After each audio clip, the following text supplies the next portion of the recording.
morning, good afternoon, good evening, good mid-afternoon, good morning, mid-morning, good early evening, good late evening, all the times where you are listening to this. Hello, this is Nick, creator of HEYS Reviews, and I'm broadcasting live today with episode 11 of HEYS Reviews Lives, top of the Depops. Thank God you arrived. Welcome to the party. Hold on to your butts. Let's get right into it. Hello. Good to see you. Today is 29th of December, 2023. And Christmas is just about wrapped up. We're moving now into New Year. And we've got a whole year stretched out ahead of us. A whole 365 days of possibility, of potential, of probably really crazy, insane stuff. If the last 3 years are anything to go by, who knows what 2024 has got in store for us. But one thing I can say with absolute certainty, and I'm not predicting the future, but I can tell you that this year is not going to be boring. So it's great to be here. As always, I'm excited and delighted. This is episode 11. This is the 11th live stream I've done. Most of my live streams are 2 hours, so we're clocking in like good 20 over 20 hours now of sitting here, rambling and ranting, talking about news and trying to give my views and also point out some resources and ways in which we can educate ourselves and learn about the world we live in order to make better decisions, in order to have a deeper, more accurate understanding of what is being done to us by the crazy psychopaths that run this place. So I'm pretty happy today. I have had a wonderful Christmas. It's been lots of food, lots of drink, lots of time with family. Lots of time just relaxing and decompressing and gathering my thoughts and my energies and my intentions to focus on what comes next. Hoping to do some good stuff in this upcoming year, make some big changes, life changes about the way I live, where I live, what I do for a living, and these kind of things. And so winter's a really great time to check that sort of thing out. I have woken up today with a couple of dry patches of skin on my face, which I'm pretty sure is down to drinking alcohol over Christmas. And historically, Christmas is a time of great alcohol consumption, or has been for me. And so while I drank much less this year than I have done in previous years, I still have overdone it, and it's dried me out a little bit. And so I'm kind of feeling like, okay, gotta get back on the H2O and clear these little patches up a little bit, these little patches of dry skin. So that's what they are. I think alcohol's a really funny one. It's very alluring. It's very tempting. It's an easy thing to buy. It's legal. It's cheap. But it just absolutely rots you from the inside out very slowly and gradually. And I think most of us, certainly, I can't speak for other people, but for myself, I would turn to it when I have uncomfortable feeling that I wanted to get rid of or ignore or numb or suppress. And, that's not a good reason to do anything. If you're feeling a certain way, if you're down in the dumps, downtrodden, if you're battling demons, you don't want to do it drunk, right? If you're battling demons, you want to be sober, well-rested. You want to have a clear mind, and you want to really go into that with intention. Not sort of hazy and groggy and dried out as kind of I'm feeling at the moment. But other than the dry skin, I'm feeling pretty good. And I have got a heck of an episode. Oh, one more thing as well before I get into the episode. Since the last live stream a week ago, we've had a bunch of new people join and subscribe to the channel, which is extremely exciting. And I'm very grateful to the awesome Nigel Watson for giving me a shout out on one of his videos. He's a YouTuber who speaks an immense amount of common sense, very logical, very useful videos which help those of us who are kind of questioning things and trying to draw other people's attention to the many aspects of the modern world and the modern mainstream narrative that don't add up. We're trying to draw attention to that by asking questions and pointing things out. And it's not always easy. Sometimes it gets people triggered. People get very emotional. They're very attached to their worldview. They're very attached to their understanding of the way it works.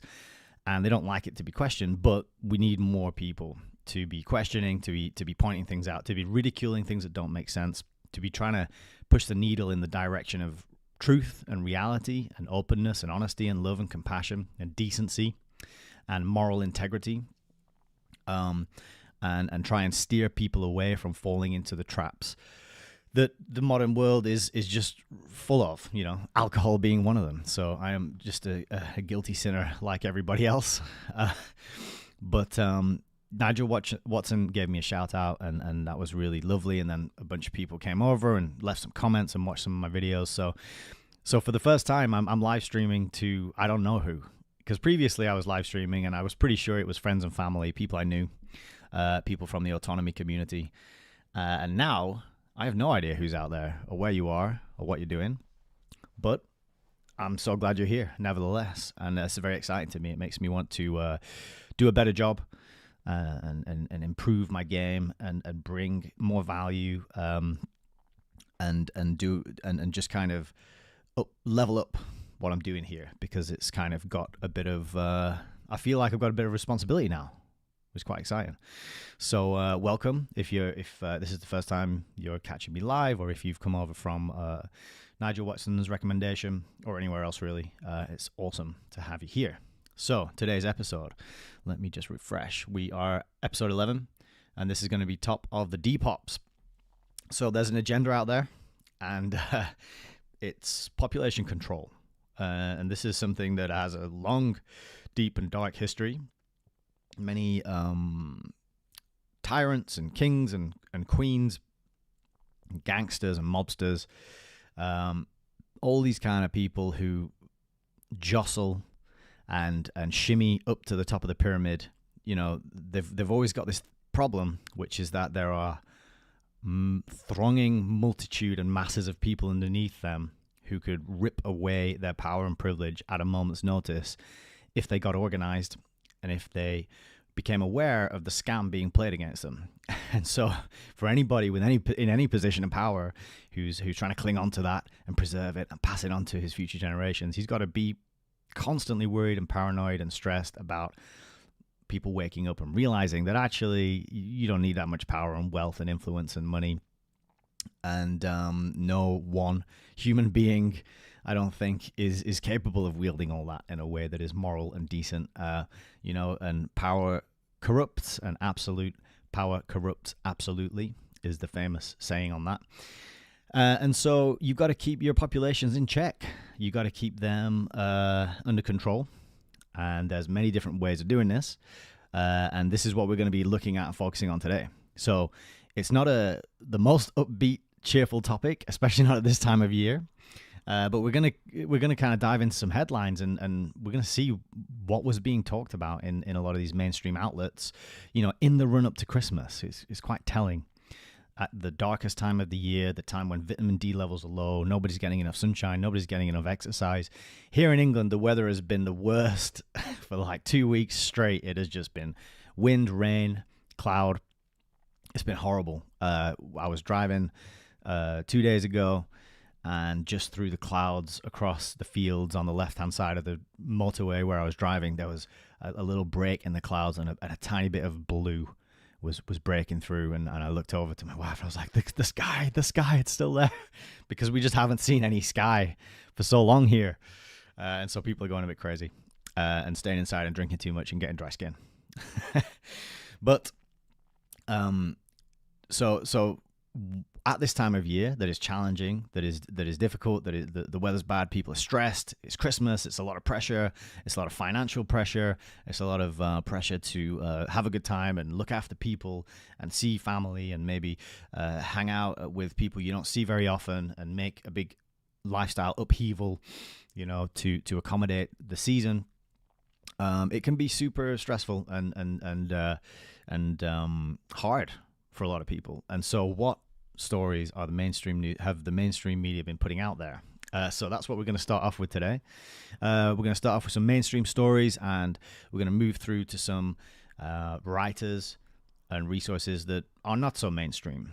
That's the kind of journey I'm trying to take people on, is to like, okay, here's the mainstream stuff, but what about the non-mainstream stuff, which is often better and often gives us a counterpoint to the mainstream narrative that is more informed, that is based in reality, and not just written to get an emotional response out of people, to trigger people, to fill you with fear, to divide and conquer people, right? So we're going to kind of start with the mainstream headlines and move to the non-mainstream headlines. I just realized I scratched my nose there, so sorry to my friend out there who was advising me to not scratch my nose quite so much when I was on camera. I don't know why. As soon as I start live streaming, my nose starts itching. It's a weird reaction. Perhaps somebody out there knows why that is. But anyway, today we're going to start with the Mail Online. And this was a story that came out right before Christmas. Well, not right before, it was 14th of December. You see down there. And this is the mayor of Boston, Michelle Wu. And she has hosted a no whites holiday party. And she is unrepentant about it, it says here. She says she's honored to be part of the non-white group. So, Boston Mayor Michelle Wu held a holiday party for electeds of color. And her office mistakenly sent the invitation to all 13 members, which included white people. And so they had to retract this invitation. So on the topic of like Depop, which is what this episode is all about, one of the ways you do that is to pit groups against each other, so they'll kind of feel stressed and it'll stop them uniting. Like I said, if you're at the top of the pyramid, you need the people below you to be divided and to be blaming each other for their situation in life, and so nobody blames you, right? You're sitting up there with the immense amount of wealth and influence and power that you've amassed through all your skullduggery and trickery. And there's a classic meme where there's a king in his castle and a horde of people outside with pitchforks and with torches, and he's not worried, and he says to his aide, he says, oh, all we have to do is convince the pitchfork people that the torch people want to take away their pitchforks.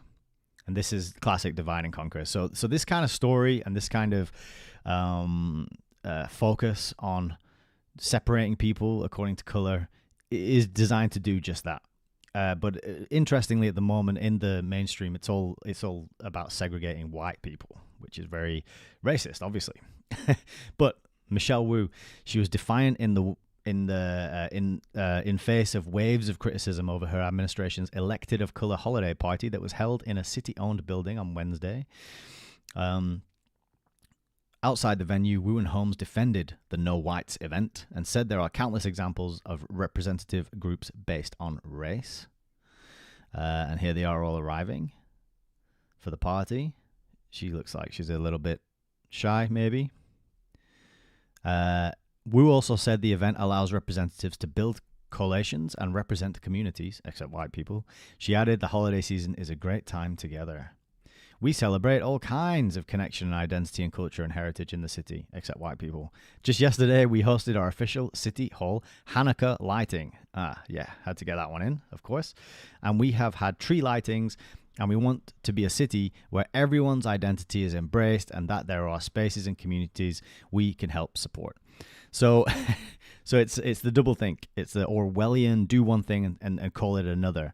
Exactly. We're embracing everyone's identity except that group over there. She said, and this is I highlighted in green here how many times they repeated this phrase in the article. She said the invitation to white people was an honest mistake, refusing to accept that dividing people by race could be offensive. So she refuses to accept that dividing people by race could possibly be offensive. I mean, if you were like, right, we're going to have a white person's get together and the non-white people are not invited, of course people would call that out as being grossly offensive, and there would be outrage in all sorts of mainstream publications and news stories, wouldn't there? But she refuses to accept that possibility. It was an honest mistake, and if they didn't mention it, So there was truly just an honest mistake, and don't forget that that it was truly just an honest mistake that went out in the typing email field. So the purpose of this article is to really hammer it home that it's an honest mistake. Nothing mean was intended by it, and it is. And if you're offended by it, then you're probably some sort of racist yourself. And there was no apology for actually planning to host a racially segregated party. So she didn't even apologize about it at the end. It's a cool thing to do, and it's not possible to be offended by it. So if the white members of this council got together and had a party and said none of the colored people were invited, then according to Wu's logic, there's nothing offensive about that, and it's absolutely fine. So divide and conquer in its absolute most blatant and egregious form here. And then they got a quote from this guy Baker, who happens to be one of the white members of the council, and he was saying that it's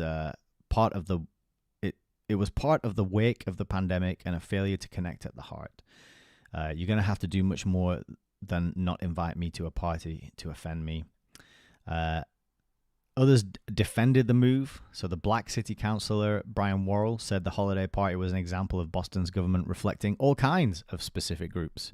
Excellent. Well, I'm just going to stop saying it now. You get the point. And there's a great quote down here from Councilwoman Tanya Fernandez Anderson. She said, just like there are groups that meet based on shared interests or cultural backgrounds, it's completely natural for elected officials of color to gather for a holiday celebration. Yeah, so I agree with this. It is completely natural for groups of people to gather together and celebrate if you're similar. We all sort of innately tend to prefer hanging out with people who are similar to us, whether that's in appearance, in cultural values, in religious values, political views, all these kind of things tie us together, and we like to hang out with people who kind of remind us of ourselves and are similar to us. So she's right there. But if you're one color and you do this, then you're racist. But if you're another color and you do this, then it's totally natural, presumably. Many groups celebrate and come together in various ways, and it's not about excluding anyone except the people that we had to disinvite from this from this particular party. So just nonsense, incoherent, sort of contradictory silliness here. And I think the whole article is designed to kind of rile people up and get them annoyed and be like, see, we're being persecuted. So are white people being persecuted? Well, in the Telegraph, the UK news website of the year, they certainly want you to think so. They run with this story from the 19th of December, which is wanting to hire fewer white men for a job is not discrimination. An employment tribunal dismissed an unsuccessful job seeker's claim that he was rejected because he was a white man. So what happened was there's this gentleman here, and he applied for a role which would be the HR, head of HR. There it is. And the panel, and then he didn't get the job, but he was told at his job interview that the company wanted to hire fewer white men, and this was an £80,000 job. And he was told in his interview that they wanted to hire fewer white men, and so he took it to the employment tribunal, and he said that his failure to get the job was based on his ethnicity. However, the panel dismissed his claims, ruling it was not indicative of an intention to discriminate when an employer mentioned its aim to improve diversity in its workforce. So this is what it all comes down to, doesn't it? It's the diversity, inclusivity, and equity movement, which is seeping into our school. Well, has already probably captured our schools and corporations. And we have to improve diversity, no matter what. It's the most important thing. And there's no problems with diversity. Just chucking a bunch of people together who have very different views on philosophy and metaphysics and epistemology and religious views and cultural views and gender roles and all these different things. It's better if everyone gets together in one place and works together. What could go wrong? But improving diversity in one direction means that you have to discriminate against the majority. right? That's how it has to work, because you can't bring in diversity without reducing a majority. So it's built into improving diversity that you have to discriminate against the majority, but not according to this panel, employment tribunal. Sorry, they can't really understand that. But Tamara Lewis, the judge presiding over the tribunal, said that although an organization may aspire to be less dominated by white men, it does not mean that there is an intention to achieve that objective by discriminating in recruitment against white men and in favor of women or minority ethnic candidates. Well, how else do you do it? That would be my question to Tamara Lewis. Okay, if you want to be less dominated by white men, how do you make that happen unless you discriminate against white men? I don't know. I'd like to know, but I don't think it's possible. But Mr. Jones told Mr. Palmer that the company had an objective of building and creating diversity and mentioned the ethnicity and sex of various existing employees. According to Mr. Palmer and his friends, Mr. Jones referred to the company's wish, desire, or intention to hire fewer white men. So it's kind of a hearsay thing that he was told this in his interview, and his friends listened in. So that's kind of a bit disingenuous straight away, having your friends listening to your job interview, isn't it? But so to me, there's something strange about that he had his friends listening to the job interview and they all disagree about the word that was used. Maybe this is a setup or some nonsense story that didn't happen. But the point is that it's been published on a massive, widely read newspaper, and it's part of the diversion tactic, isn't it? Gender and ethnicity would never be a factor in decision making. This is what he was told. Well, it shouldn't, should it? It should be about skill. It should be about experience, your ability to do the job, and that is independent and not connected to your ethnicity, your gender, your age, or your religion. The suitability, it's all about your skills, your attitude, and your how well you fit in that workplace, and the ethos and the values and these kind of things. We find that Mr. Jones indicated the company hoped to achieve a diverse workforce that did not exclusively comprise, for example, white men. Having listened to Mr. Jones as a witness, we suspect he did not express this very well. Yep. So it was thrown out, and it wasn't taken seriously. And in this case, perhaps that was the right move. It doesn't seem like a very solid case to me, but it just stands to point out that this kind of headline is being published and put out there, right? And all it does is stoke division and hatred. Spiked.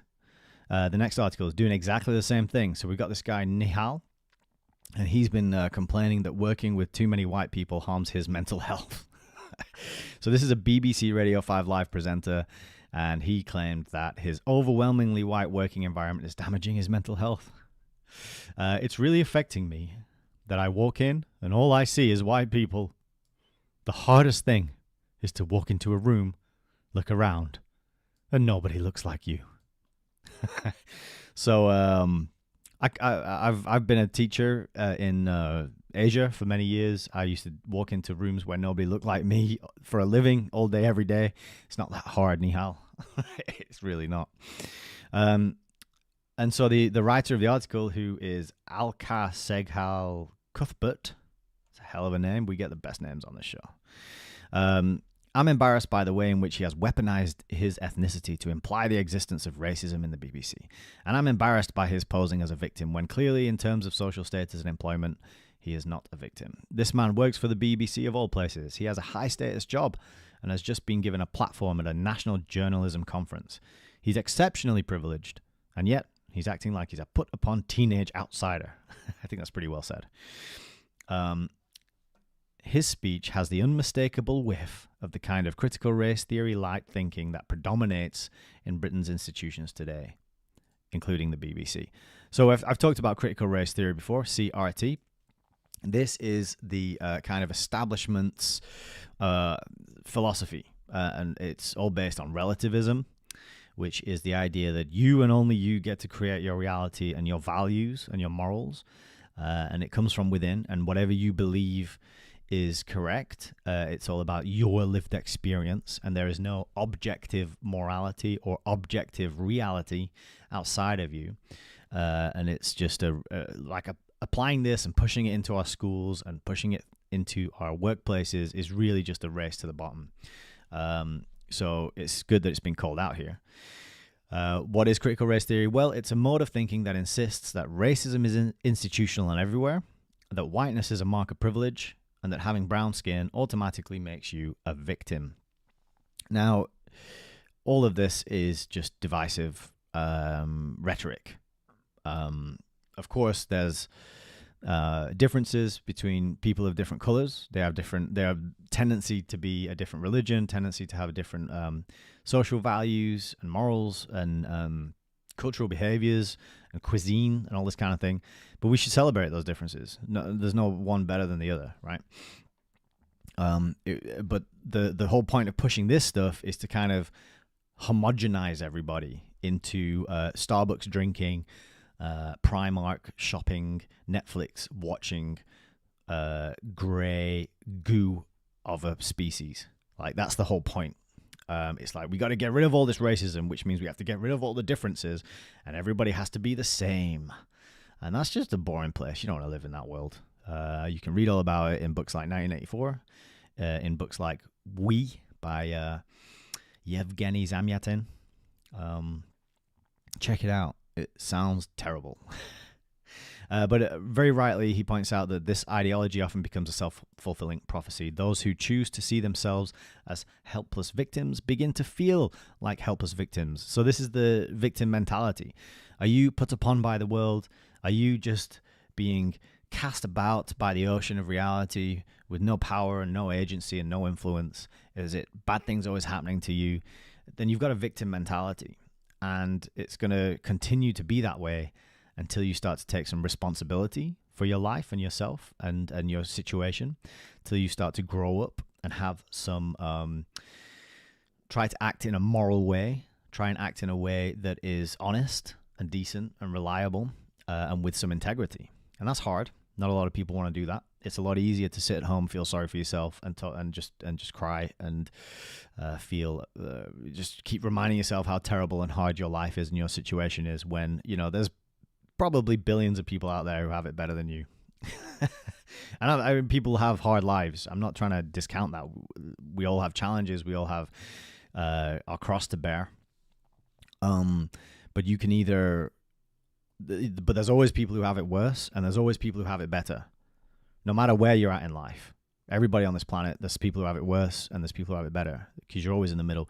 And so you can look at the people who have it worse and kind of feel superior and better off than them. You can look at the people who have it better and kind of feel like you're lacking or missing out or you don't have enough.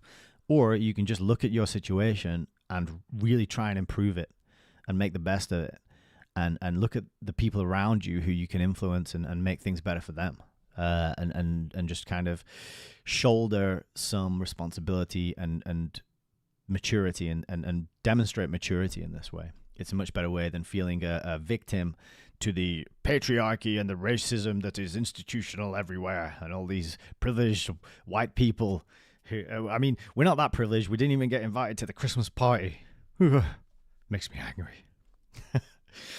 So yeah, kind of more divisive silliness from Spiked. Thanks for that.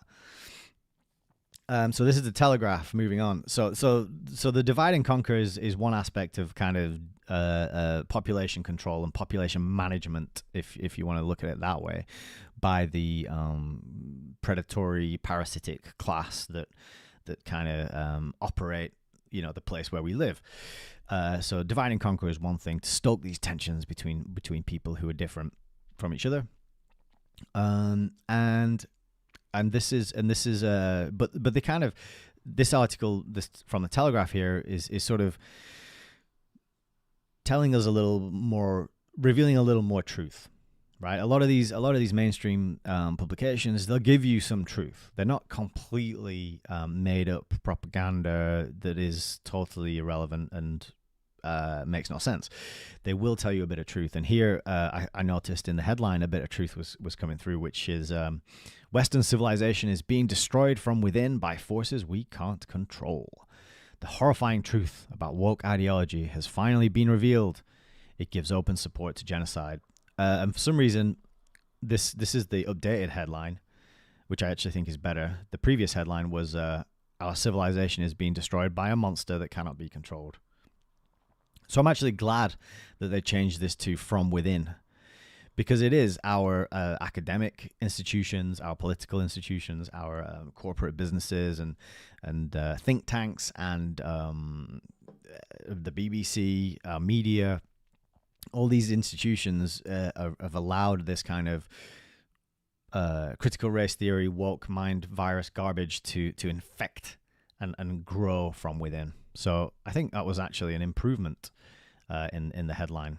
But the article here I had a bit of contention with this article as well, but I'll get into that further now. So this is Alistair Heath on the 13th of December telling us that voters now widely understand that the rise of extreme trans advocacy has led to the mutilation of many children and the erosion of women's rights. Our warnings, if anything, understated the scale of the problem, and in particular, the authoritarian, even fascistic nature of critical race theory and post-colonial theory, which are other key components of this demented way of thinking. Okay, that's good. So far, so good.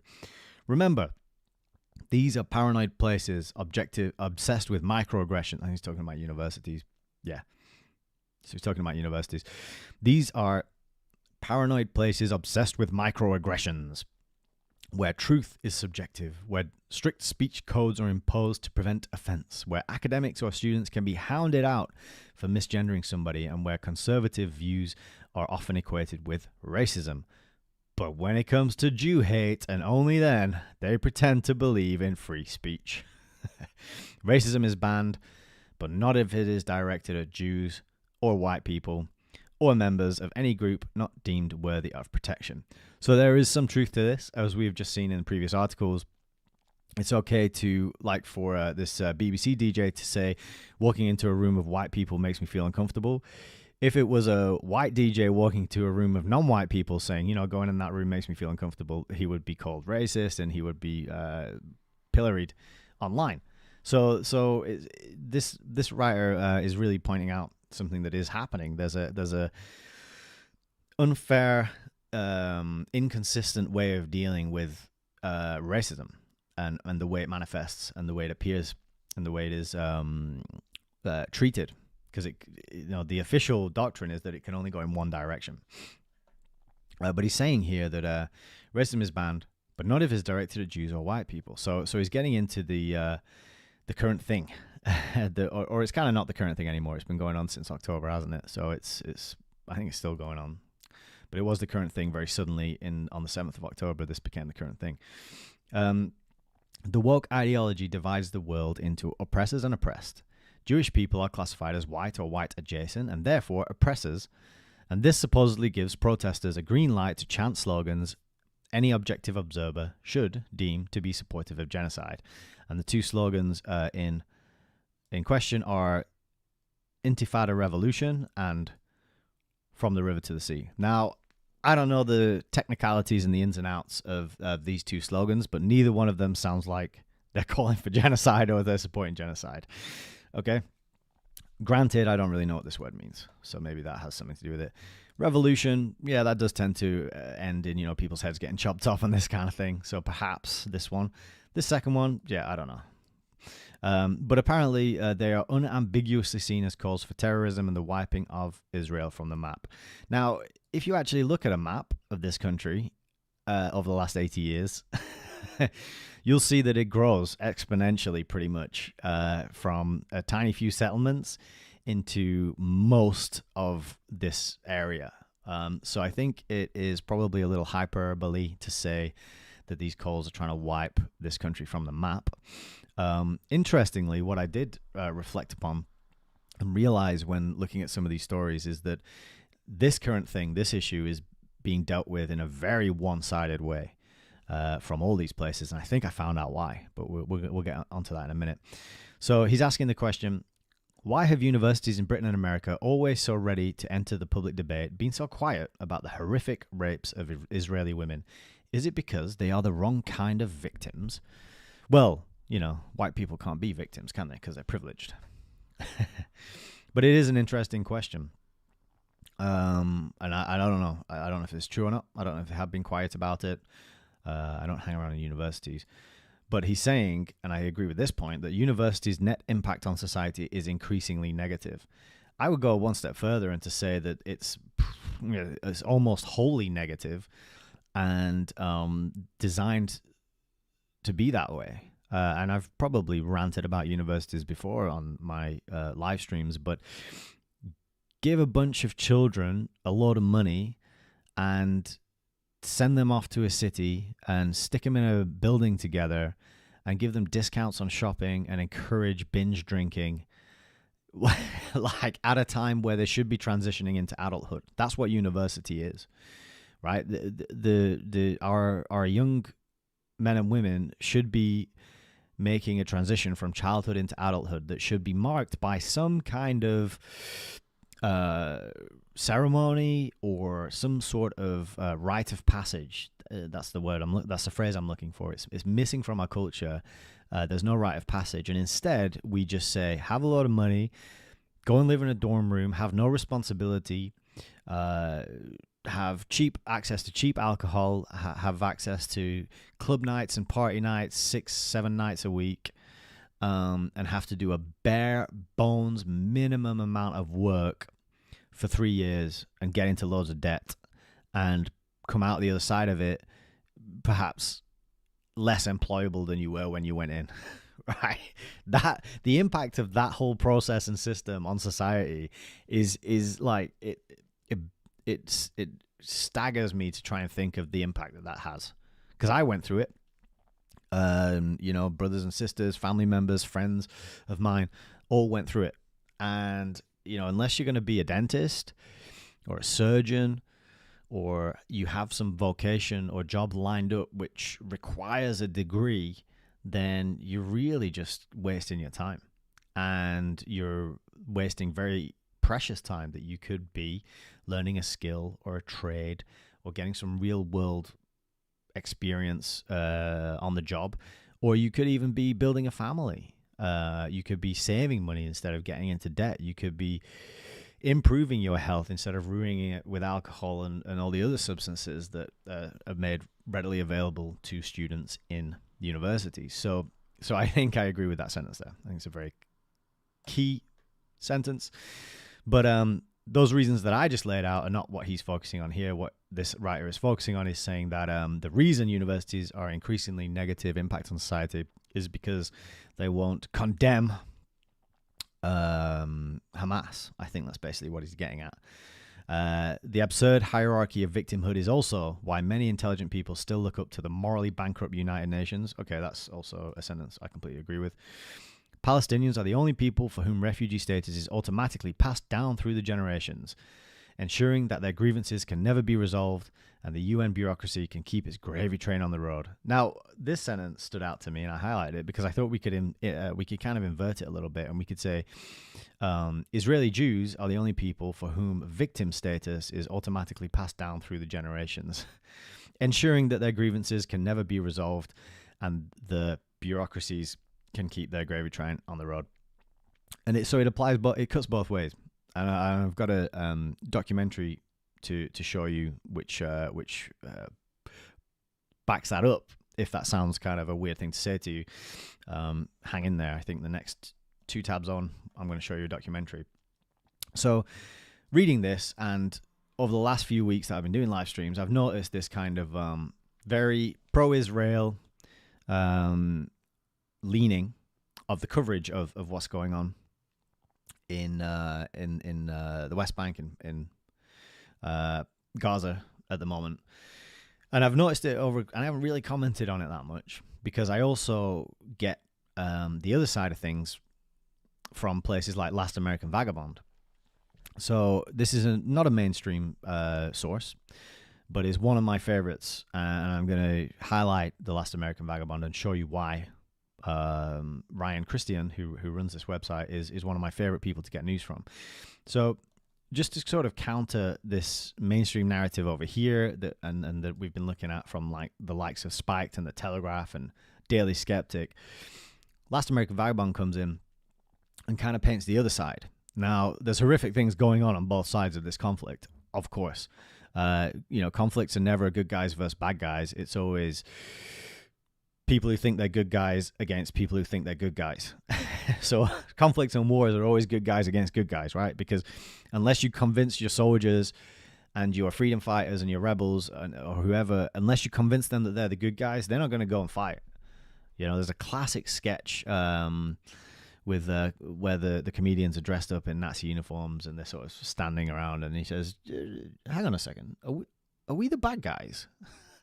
This doesn't happen. So it's important to always get as much as you can on both sides of any conflict, and not just take one side of things, which is what you get in the mainstream. So you got to go to places like Last American Vagabond, and this was a post from December the 20th, and the headline is Israel kills 11 Palestinians every hour.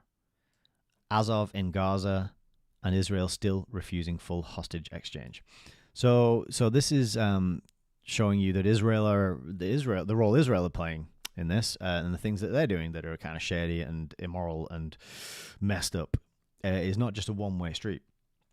What I really like about Ryan's shows is they're very long and detailed, and underneath the show, he gives you, in chronological order, the source links for everything that he talks about. And look at this list of links. Look at all that. That's how much effort and energy and research he puts into his shows, and he does these like almost daily. And I just highlighted some of the resources that he puts into this show. So we've got the United States of War, the plan for new Gaza Israeli settlements and Palestinians buried alive. Israel should make Gaza look like Auschwitz Museum, and that was posted in the Jerusalem Post. Israel minister calling for genocide. They're planning to build illegal Israeli settlements in Gaza. Member of EU Parliament for Dublin, Barry Andrews, says, "I have no doubt that Israel has made the strategic decision to deliberately frustrate the international humanitarian effort. Damning evidence of war crimes as Israel attacks wipe out entire families in Gaza. Israel attacks violated international law." And that is Amnesty International saying, "Damning evidence of war crimes as Israeli attacks wipe out entire families in Gaza." So that's just a few of the headlines and the links there that Last American Vagabond is putting into his show. Gives you a very different picture than Alistair Heath in The Telegraph is writing, which is that the Israelis are victims through and through. They're totally innocent, and they have done nothing to contribute to this horrific situation, which is unfolding and has been unfolding for 3 months now. 2 months. So I wanted to highlight that and just suggest to people out there that Last American Vagabond is a wonderful place to go to be sort of alleviated from the one-sided tunnel vision narrative put out there by the mainstream. And this is in the Jerusalem Post, right? So the idea that that Hamas want to wipe out Israel and genocide the Jews, which is what this one is all about. So what he's saying here is the horrifying truth about woke ideology is that it gives open support to genocide. And here he's using the word genocide to talk about Hamas attitude to Israeli Jews, right? That to him, to Alistair Heath, that is genocide.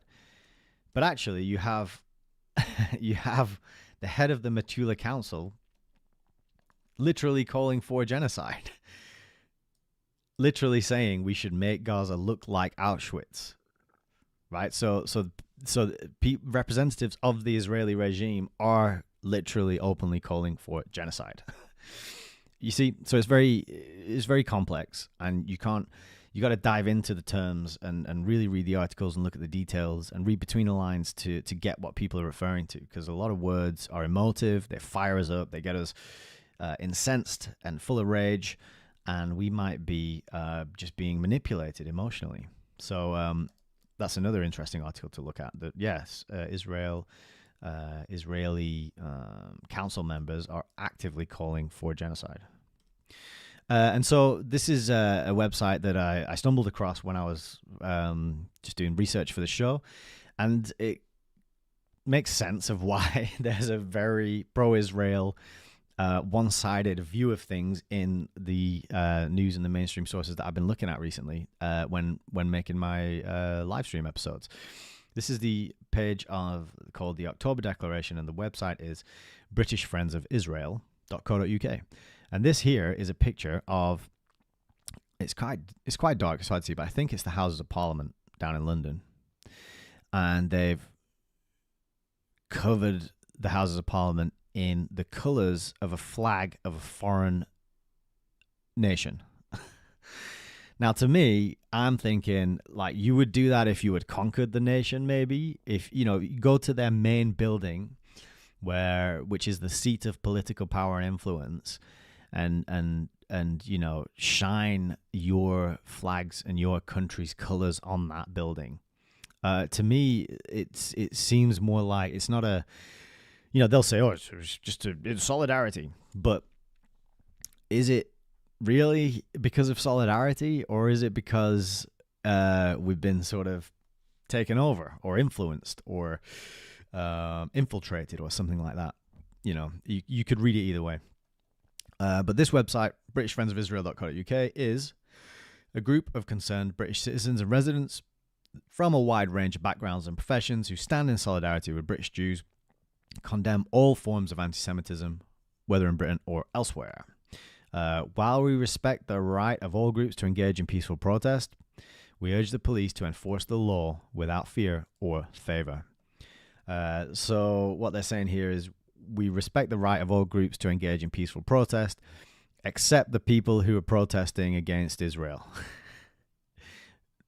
And for them, we want the police to arrest them and sort them out, kick them in the head, bash them with sticks and that kind of thing. And then this final bit here. So they're talking about Hamas and how they condemn Hamas because they have led to the deaths of civilians and Israelis, absolutely, and they're reinforcing that Hamas is a proscribed terrorist organization. And then this last sentence is, no one thought this would be necessary in the 21st century, but sadly, it is. And it's that kind of tone where, you're a kid and your parent says, I'm not angry, I'm just disappointed. So I thought it was pretty funny and worth highlighting. So underneath, there's a list of public figures who have signed up and declared themselves as British Friends of Israel. And I went through all these names. And there's also a list on this website of just members of the public who signed. And that's a really long list, actually. I'll just give you a little... No, actually, we'll look at that after. We'll look at the public ones first. So I went through these, and there's quite a lot of names who I knew. Vanessa Feltz, TV personality. Suella Braverman recently stood down. Richard Dawkins, famous atheist. Rachel Riley, sexy TV presenter. Andrew Neil, Michael Gove, Elizabeth Trust, Ian Duncan Smith, Boris Johnson, Neil Ferguson, a historian. Okay, there's podcasters, broadcasters, and journalists on here. Here's a podcaster, Konstantin Kisin from Trigonometry. Jacob Rees-Mogg, MP. Comedy writer, creator of Father Ted, Graham Lineham. Let's see. Sunday Telegraph columnist. Chief political writer at Spiked, Andrew Doyle, broadcaster. Nick Dixon, broadcaster. Freddie Gray, deputy editor, Spectator. Alex Brummer, city editor, Daily Mail. Tom Slater, editor, Spiked. So this little bit here, this list of names explains and shows why the narrative coming through the mainstream, these outlets that I've been talking about and highlighting articles from recently, Telegraph, Spiked, Daily Mail, Spectator, why all of them are pro-Israel and none of them are critical of Israel in any way, shape, or form whatsoever. It's just painting the victim narrative. And what happened on October the 7th is absolutely horrific and unspeakable and terrible. And everything that's been happening since then is absolutely horrific, unspeakable, and terrible. It is a crazy situation that is just horrific. But these outlets are really just pushing one side and not the other, which I find extremely questionable. But that's what I'm here to try and point out and help people navigate.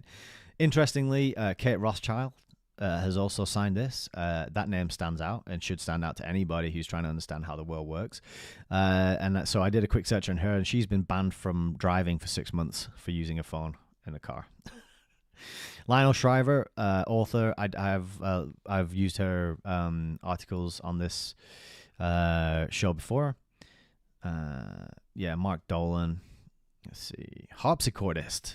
I have no idea who this person is, but I had to highlight it because you got like broadcasters, podcasters, poet, you got editors, and then this harpsichordist gets a mention. Just made me laugh. And then the organizers. So the organizers, I suppose, of the website or of this whole movement are Laura Dodsworth, Toby Young, who runs dailyskeptic.org. We got and the president of the Free Speech Union. So I think that's really interesting because I didn't know that the Free Speech Union had this kind of leaning, and I would bet money that if I were to go out and start highlighting the kind of content that our friend at Last American Vagabond is highlighting, that the Free Speech Union would not be happy with what I was saying. So now I realize that the Free Speech Union is also compromised as well, and is going to have its own biases and its own lines drawn in the sand about what can and cannot be talked about.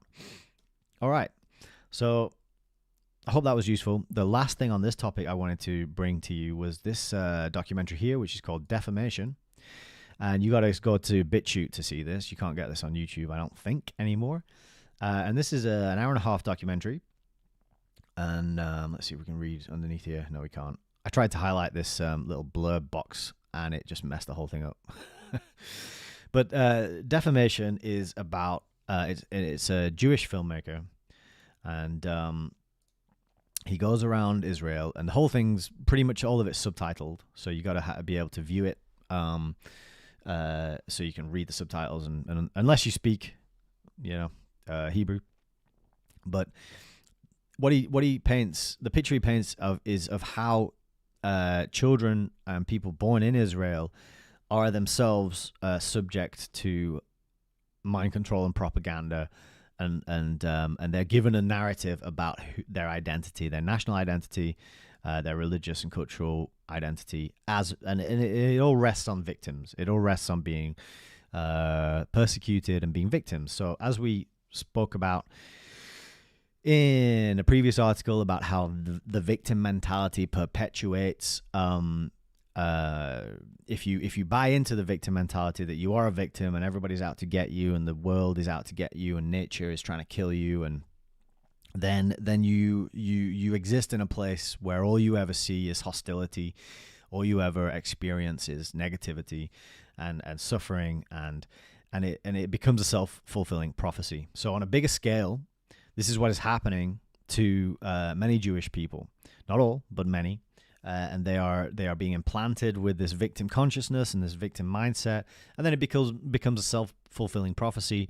But in the case of the Jewish people, they have the whole, well, not the whole, but a large swath of media publishing also reinforcing this victim consciousness and this narrative of victimhood. So it's a very interesting documentary to see how that is done.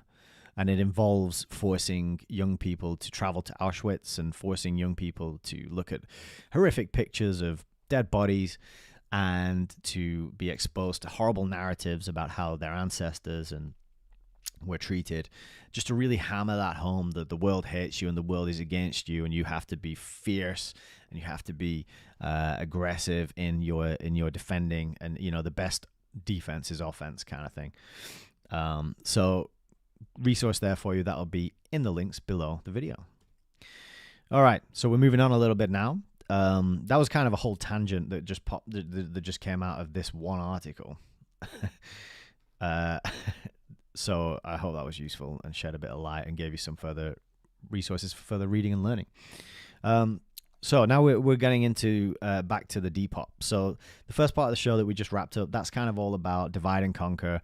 You can see how warfare is waged and presented to us in the media as a one-sided good guys versus bad guys type thing. Obviously, that is never the case. We can see how alternative news sources usually give us a more nuanced, detail-rich, high-resolution picture of what's actually going on. And the mainstream tends to give us a very low-resolution, sort of grainy, pixelated version of what's going on, where they only show you part of the picture that they want you to see. So we're moving on now to so this next bunch of stories came out right before Christmas. This is the 22nd of December, 2023.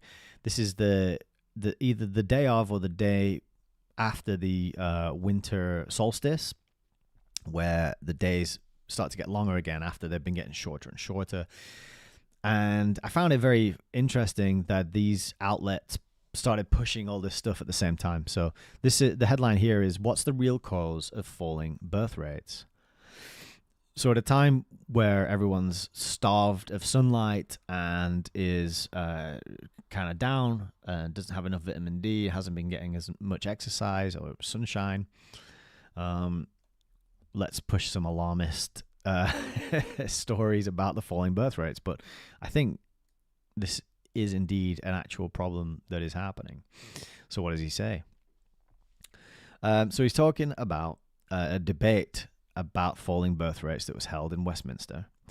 And so there was a Labour MP who had to pull out of the debate because she'd been receiving abuse and threats from people who were furious that she would attend the debate, which I actually should look a little bit more into that, because why would you threaten someone about having a debate about the falling birth rate and its implications? I don't know why you would be furious and threaten someone about that. The writer says, it's quite plainly a debate that many people would rather never took place. So what he's saying in this article is that, look, we have this crazy problem, and not enough children are being born. Just excuse me a moment.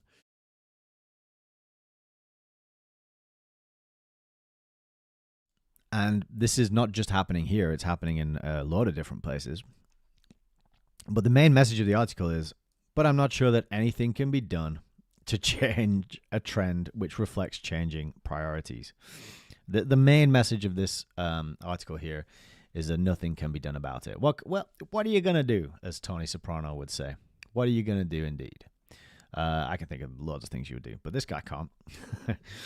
He says, people just don't want kids in a way that the architects of the welfare state imagined, and immigration won't make up the gap as the migrants soon conform to social norms.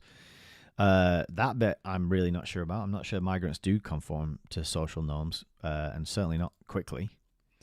So I think that needs a bit of backing up with some evidence, because I'm skeptical and incredulous about that claim.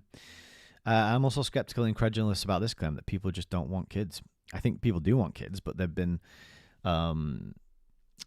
they don't realize they do, because they've been lured into this trap of extended adolescence, and part of that problem is university.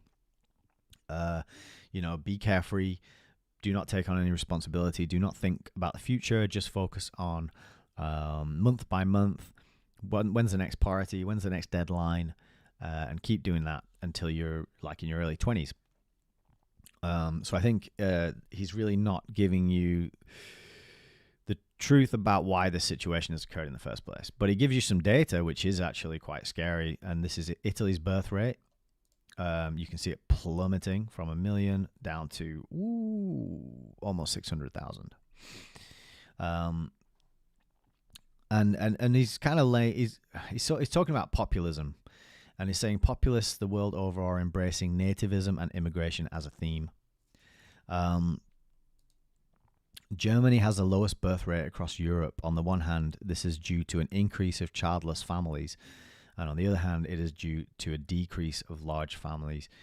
That's really saying nothing, isn't it? He's like, Germany has a low birth rate because the birth rate is low. Tell us what actually feeds into this: the cultural reasons, the chemical reasons, right? The biological reasons, because we're surrounded by chemicals that didn't exist 50, 60 years ago. and they're in our clothes, they're in our food, they're in the furniture, the carpets, they're in the paints, in we're also surrounded by electromagnetic frequencies that didn't exist 50, 60 years ago. Towers going up all over the place, radio signals, phone signals, Wi-Fi signals, all this kind of stuff.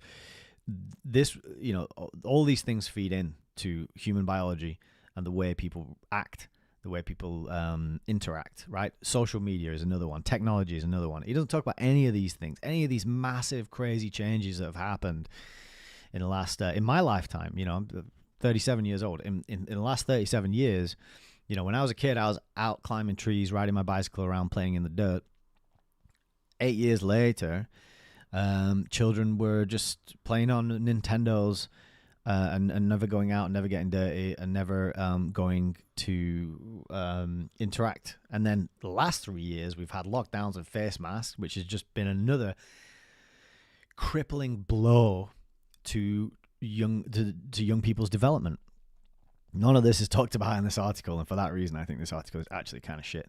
But at least they're talking about the topic. But in true classic mainstream media way, they'll say, yes, this thing is happening, but they will obfuscate and make the true causes obscure. They will occult the true causes that lead into this situation and give you just a lot of nonsense that doesn't make sense, that you will repeat, and then you'll sound like an idiot because you're repeating it.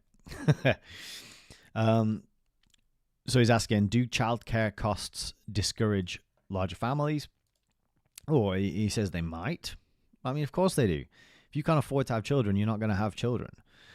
Rishi Sunak recently spent billions extending childcare.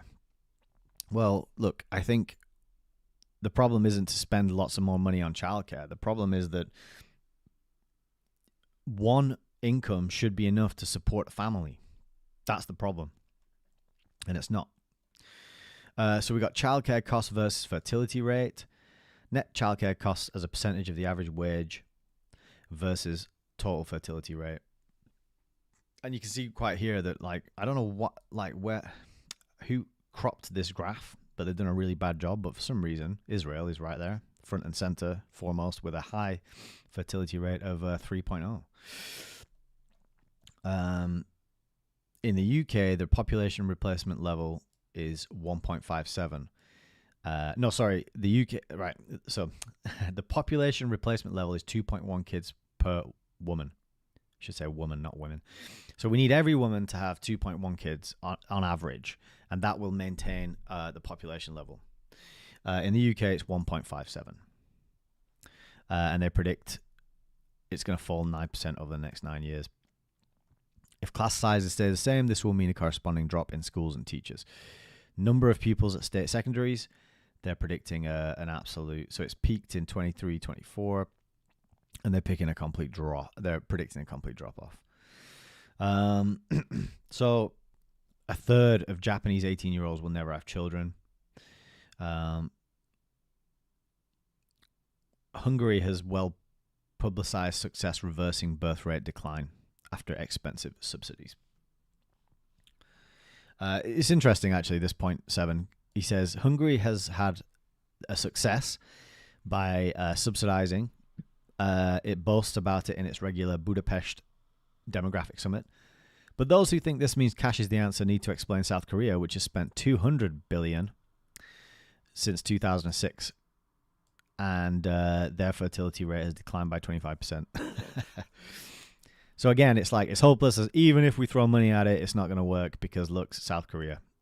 Not, we can put some money into it because look, Hungary. It's, there's no point even putting money into it because look, South Korea. What I did like is that the writer called out Paul Ehrlich's demented population bomb theory of the 1970s. So this was a famous book written predicting that worldwide catastrophic collapse due to overpopulation, which never happened. Just like all the predictions and the modeling of what's going to happen, particularly I'm thinking of climate science, the predictions never come true. They always have to rebrand and fiddle with the stats and the data to make it look worse than it is. So this was another example where the predictions didn't come true.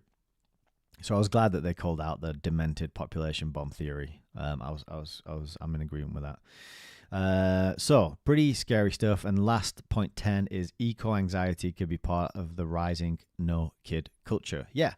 The idea that the world is overpopulated and we're all consuming too much and we need to have fewer children. Well, why don't you go over to India and preach that, or go over to China and preach that? Why don't you go to South America and preach that? Well, you're not going to do that, are you? Because you know that would be a demented thing to do, like to go. But you'll quite happily demand that and say that to yourself or your friends or your family here. It's a very messed up, incoherent kind of thing to be putting out there. And again, one of the point at the bottom, this topic is a fascinating collection of different concerns and cultures. There is so much you can add, and I would argue so much that he's left out of this. Fraser Nelson, I think you could definitely have done a better job here. But the debate, he talks about in the debate, various women in the audience made a good point. They are under the statistical microscope, but what about the lack of men ready to start a family? Great question. Too many man-boys playing video games and stretching out the carefree period of their life before the arrival of the pram in the hall. As one woman put to me afterwards, women need men who have got their shit together. Very, very good point. I completely agree with this. I think it's happening to both men and women, this trap of extended adolescence, where you stay in the no responsibility, messing around, playing computer games, watching TV, eating junk food, drinking beer, and staying childlike for as long as possible. But what are the causes for that? What are the cultural reasons? What are the where were the decisions made to build a society and a culture which does this? Those are the kind of questions we need to ask. All he says here is, well, it's just for various reasons. It's unfair to place all the blame on women, yeah. If society is churning out fewer eligible men, yeah. Why? Well, it's just various reasons. Well, thank you, Fraser Nelson, for all that detail and analysis. So, in summary, I think the article points to a very concerning trend, which is real, but it doesn't really get into why it's happening, unfortunately. Telegraph, in agreement. Oh, is this the same guy? It is, Fraser Nelson. He's writing for The Spectator and he's writing for The Telegraph. In The Telegraph, he's got a slightly different angle on this. He's saying it's a problem too big to ignore, but if we keep ignoring it, then it's going to be left to the conspiracy theorists. And he just says politicians risk ceding the whole debate to the conspiracy theorists if they continue to treat it as off limits. Now, I don't even understand this and why it's a problem. What is like conspiracy theorists have been talking about this stuff for a long time, and I hate that phrase, conspiracy theorists. But people who are outside the mainstream have been talking about this for a long time, and they've been put down for it, been ignored, been ridiculed, been laughed at. Now it's coming mainstream. The people who've been shouting about this and pointing it out and trying to raise the concern and the awareness, now we need to make sure that they are not part of the debate. And we need politicians to talk about it. Yeah, because politicians are famous for having useful and coherent things to say, aren't they? So Elon Musk has said the biggest problem we're going to face is population collapse. And he's being backed up because there are fears of demographic decline growing across Europe. But what should be a dry statistical topic, this guy. How is demographic decline and plummeting birth rates, how is that a dry statistical topic, Fraser? Come on. He's concerned because it's being treated as a dangerous conspiracy theory of the far right. The scary far right. I don't know. Again, no evidence that it's connected to the far right. No evidence. Like he is admitting that it's not a theory, right? In this article, I'm going the wrong way. In this article, he's admitting it's not a theory. He's giving us the facts and the data. So it's not theoretical. He's given us no evidence to link it to the far right. And what's dangerous about pointing out that people are not having enough children and asking the question why? I was invited. So he talks about the discussion that he was invited to, the panel he was invited to take part in. He tells a bit of that story. He talks about Italy, where for every child under 6 years old, there are over 5 elderly people. That's quite scary, isn't it? So the main issue, the main problem here is there's going to be so many old people that there will not be enough young people paying into the system to support them. So we're going to have too many old people. And what are we going to do with all these old people? I don't know. Well, I've got some articles which I think will shine a bit of light on what the controllers, the psychopaths, the predatory parasites plan to do with the old people. We're going to get to that pretty soon. So in this one he talks about, let me find it, migration. So most people now live in countries with a fertility rate lower than that required to sustain the population without immigration. So this is part of the argument about why we need immigration. We need immigration because the population's falling. All right, well, why is the population falling? Oh, reasons. just is. Just organically, without any influence from anywhere else, the population spontaneously just decided to not bother having children. Just reasons. And so we're going to have to import lots of immigrants to replace the children who are not being born. So the UK's ratio is 1.55. School rolls are now understood to be in terminal decline. But this trend is barely discussed in Westminster. I would submit that the reason it's barely discussed in Westminster is because all the people in Westminster know that it's been done on purpose, and that's why they don't want to talk about it, because they're culpable. It's their policies. It's their the way that they're running in inverted commas, the way that the people who own them are telling them to run the country. That's why they're not talking about it. That's why it's been shelved as a dangerous far-right conspiracy theory for so long, right? Until it's too late to do anything about it, until the gate, until the horse has left the gate, or whatever the metaphor is, and only now, just right before Christmas, are they starting to bubble this and let it leak out when nobody's reading the news and everyone's too busy stressing, buying presents and cooking Christmas pudding and all that stuff. 21st of December, this story came out. Okay. Deep breath. So we got this topic about immigration, right? And he's saying, like, well, we need it. This is why we need immigration. This is why we need to let loads of people into the country. And so this brings us to another so-called, as you can see here, theory, which is, I just typed into YouTube here, the Great Replacement, and this is and for this is one of the topics on YouTube for which YouTube will add this helpful, handy dandy little context banner, which you can't see because okay, let's move me out of the way. I'll go down here. Okay. No, that's not what I meant to do. Stop. Sorry. I'm having a malfunction. I'm Mr. B. Right, you be quiet as well. Back. So what I wanted to do, let's go back to the home page. We'll type in Great Replacement. Okay. So when you type in this phrase, the Great Replacement, you may never have heard of it before, but when you type it in, YouTube will add this context banner, which is quoting Wikipedia, that tells you the Great Replacement, also known as replacement theory or Great Replacement theory, is a white nationalist far-right conspiracy theory espoused by French author Renaud Camus. Now, I don't know about that French author. What I do know is that, again, explain how it's far-right, explain how it's theoretical, explain how it's linked to white nationalism. Okay. What it is a way to discredit and slander and bully anybody who says, hang on a minute, why is our birth rate declining, and why are we importing all these people from another place?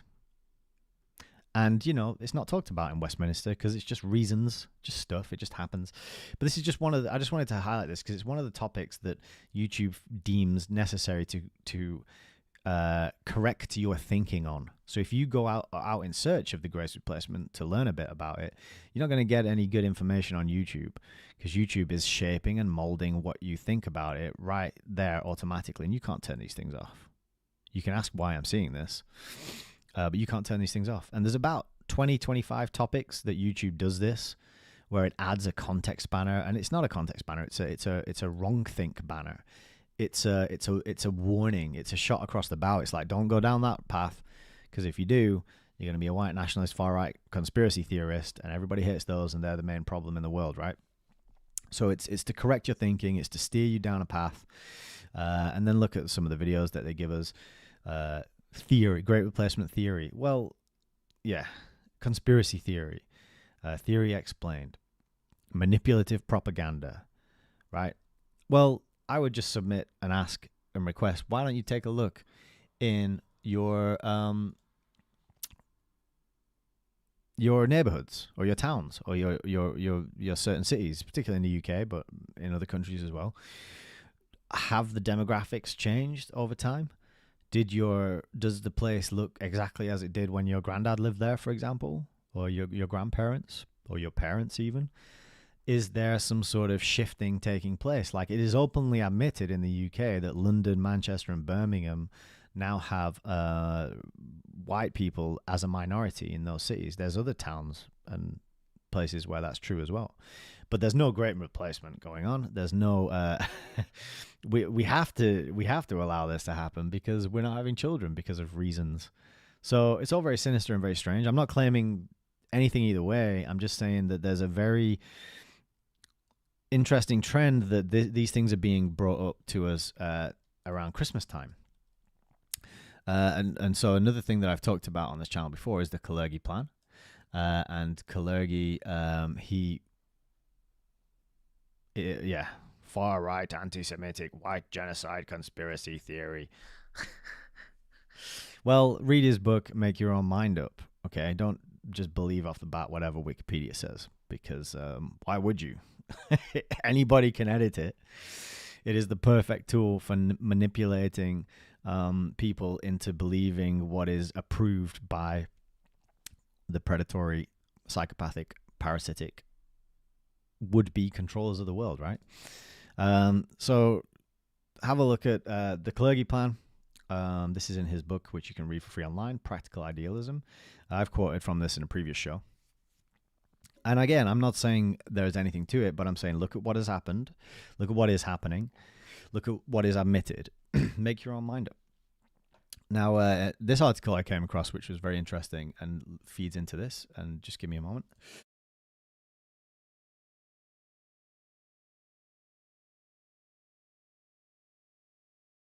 And this is from Zero Hedge. And this is how mass migration blueprints reveal that NGOs carefully planned US migrant invasion. A network of NGOs or non-governmental organizations seems to be playing a powerful role in coordinating the large-scale invasion of illegals at the US southern border. The new website Muckraker revealed a treasure trove of mass migration blueprints handed out by NGOs across South and Central America to illegals with details about their route to the USA. Yeah. So I clicked and I had a link. I clicked the link to go to this website, which I'm going to show you in a moment. But what's becoming increasingly evident, this article goes on, is that a network of NGOs funded partly by the US taxpayer, but by other countries and corporations, are covertly facilitating the invasion of illegals at the US southern border, as well as distributing them across the US into progressive metro areas. President Biden's Department of Homeland Security allocated $363 million, had to be a 36 in there, didn't there, to NGOs to assist illegal aliens once they're in the US.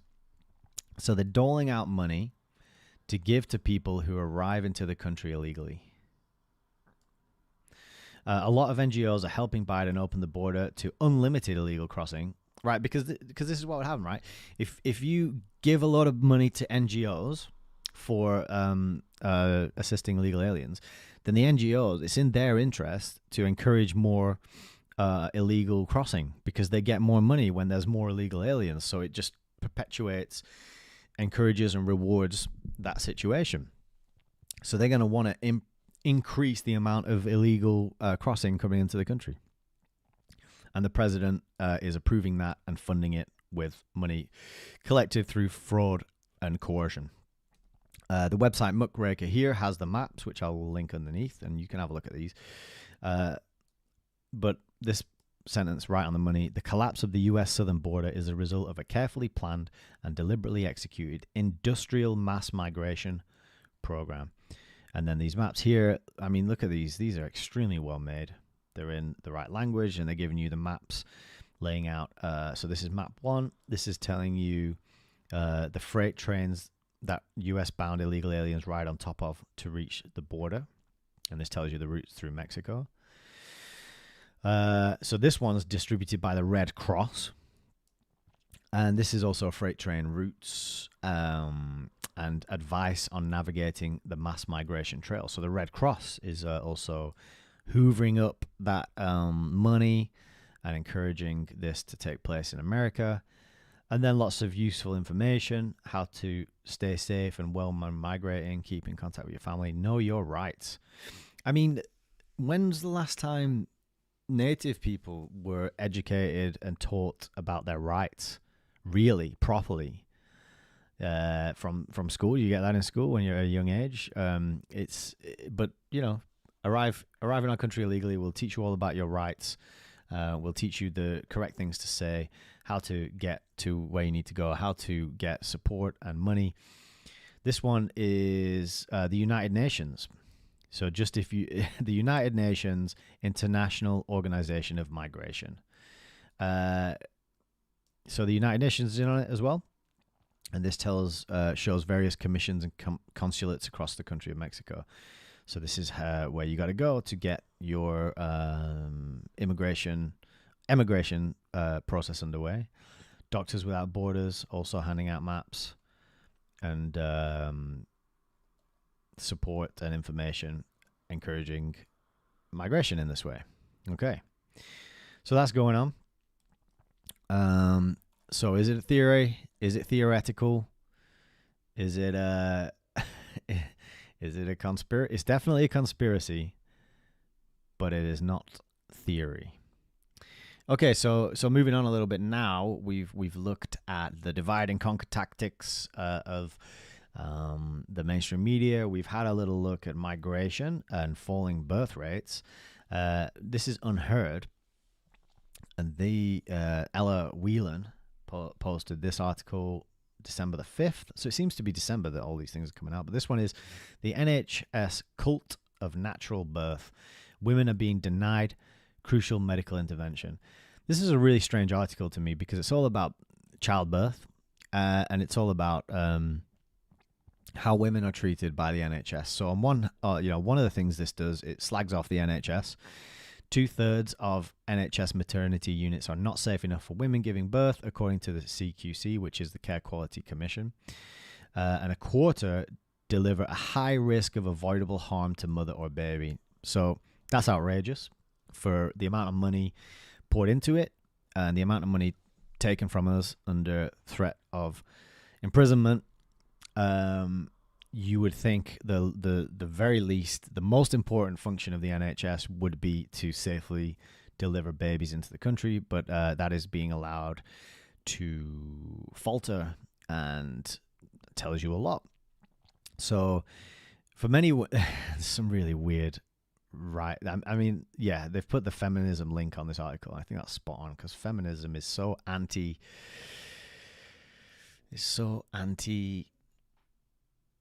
female, ironically. But for many women, pregnancy and childbirth is a means to an end, something you have to do to get the baby you and your family so desire. And yet, a picture is being painted in the NHS of a custom-made journey of self-discovery that allows women to realize their true biological and spiritual potential. Now, I couldn't quite get on board with the tone of this article, because that actually sounds to me like, I mean, I'm not a woman, so what do I know about this topic? But that sounds to me like a better way to do it, right? I mean, as a woman, you have this incredible, like, magical uh, uh, responsibility to grow and literally physically nurture the future humans, and literally grow them inside you and bring them into this world. And I'm not saying it's easy, but I'm saying it's something that should be revered and celebrated and treasured, and really made, and really kind of, not worshipped is the wrong word, but really I'm struggling to find the right word to express what I'm trying to say here. I guess treasured is the closest thing. It's something that we should all take part in and make as good as possible. Really encourage it and make sure it's smooth and as pleasant and joyful as it can be. Because obviously it's very stressful and it's very painful and complicated and scary as well. But there's this whole good side to it. There's this whole celebratory side to it, which should be emphasized. And this writer is kind of saying, no, we should not. We should not look at the journey of self-discovery. We should not emphasize the realization of true biological and spiritual potential. Well, it is though, isn't it? Like being a mother. Like, what do you? If you're for men and women, being a parent, I don't see what else is more meaningful than that you could possibly do in the world ever with your life. If you're a human being, what are you gonna, like, you're gonna start a charity? Are you gonna like, what are you gonna do? Like, there's nothing more meaningful than bringing children into the world and raising them and looking after them. There can't be. I just don't see how there can be, right? And this author is kind of saying, let's get rid of all this this side of it, and let's just focus on the means to an end, nuts and bolts, get it done, wham bam, thank you ma'am. And it's just remove the mystery, remove the beauty, remove the precious aspect of the continuation of life. Just get rid of all that side of it, get rid of the spiritual side of it, and let's just treat it like, having a wart removed or something. So, I don't know. I'm not explaining this very well, but I hope I got my point across. So she's talking about the state of the NHS, and she's saying that a lot of women have lost children not due to poor funding, not due to low staff morale, because this woman, tragically, this woman's daughter Beatrice died with 3 midwives and 2 doctors in the room. So it's not a lack of staff. That's not the problem. It's the cultural issues, the attitude issues, the lack of leadership that are more important. So her daughter Beatrice died due to medical negligence after staff at Barnsley Hospital failed to monitor her heart rate and missed signs that she was in danger. So it's absolutely tragic, and rest in peace, Beatrice. If you're a praying type, please say a prayer. And it's sad that this has to be the case, and it doesn't have to be the case, but it's sad that it is the case, and it's allowed to become the way, right? And then she rails against natural childbirth. So she's saying that, like, in inverted commas, natural childbirth. Like, how do you think people were having children before the allopathic medical system was built and put in place? They were doing it naturally, and it worked fine for all that time, right? So to me, this whole piece is a big scare piece, actually. Cash-strapped NHS. My daughter died and was due to neglect.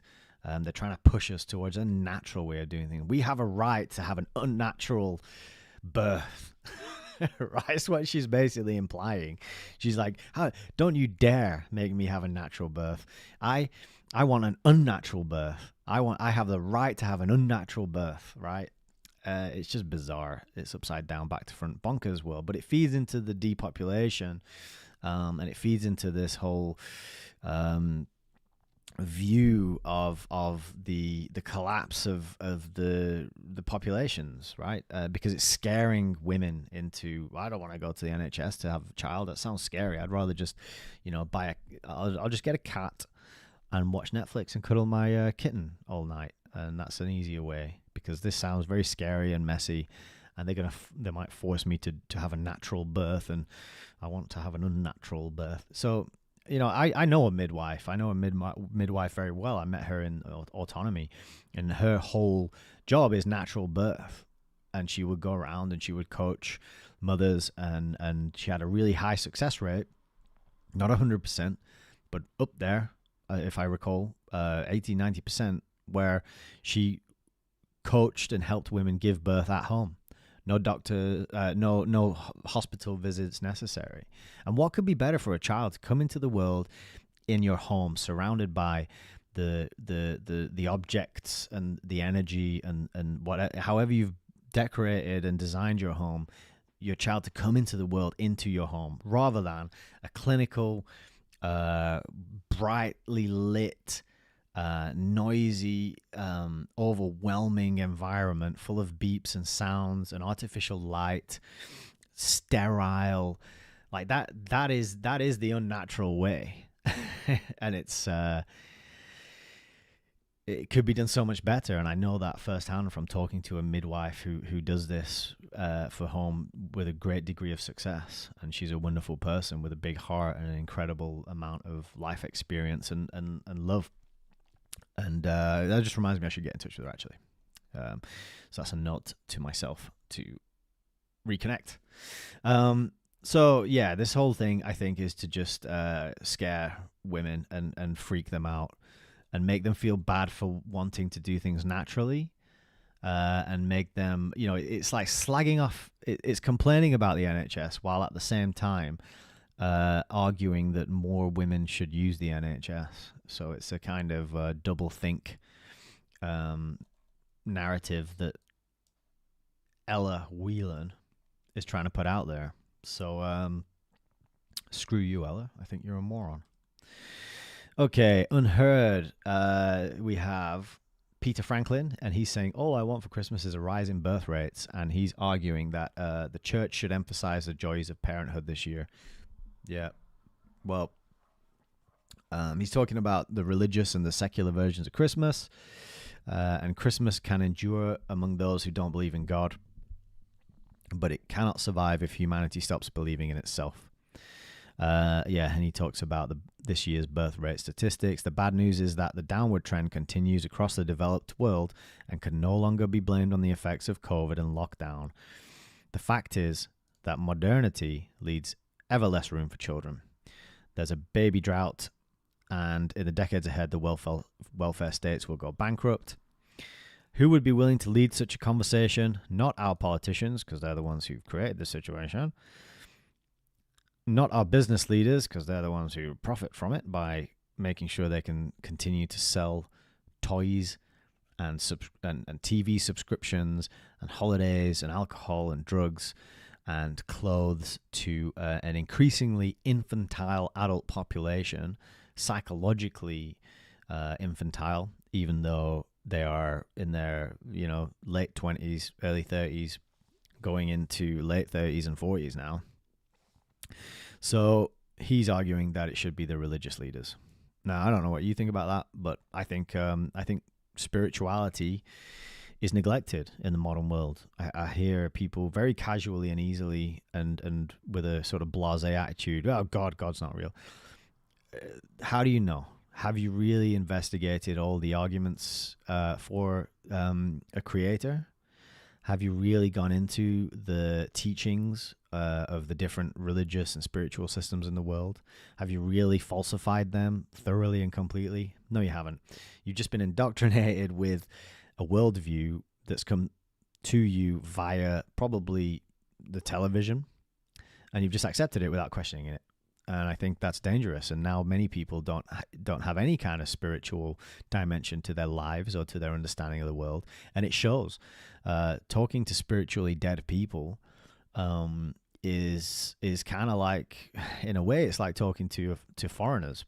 There's a disconnect there. No matter how much you share in terms of your maybe culture, your language, your interests, your hobbies, etc. If the person you're speaking to is either spiritually dead, or they just leave that part out of their interaction with you, right? And I'm not saying you got to sit around talking about God and religion and the saints and Jesus and Buddha and whoever. I don't mean overtly discussions about organized religion. I mean something less tangible, like people who have a spiritual dimension to the way they talk. They might talk about lofty ideals. Maybe they'll kind of refer to things that are bigger and beyond, the mysteries of life. They have a sense of the awesomeness. They are filled with awe when they contemplate the mysteries, the incredible intricacies of reality and how it works, and the natural world and the night sky and all the things we don't know and all the things we might never know, but how incredible it is to be here, to have this opportunity to experience and ask these questions and to go on this wild adventure through this reality. It's clearly obvious to me that there is a spiritual dimension. There are other dimensions, and they are I don't know if they're in or on or throughout the physical world.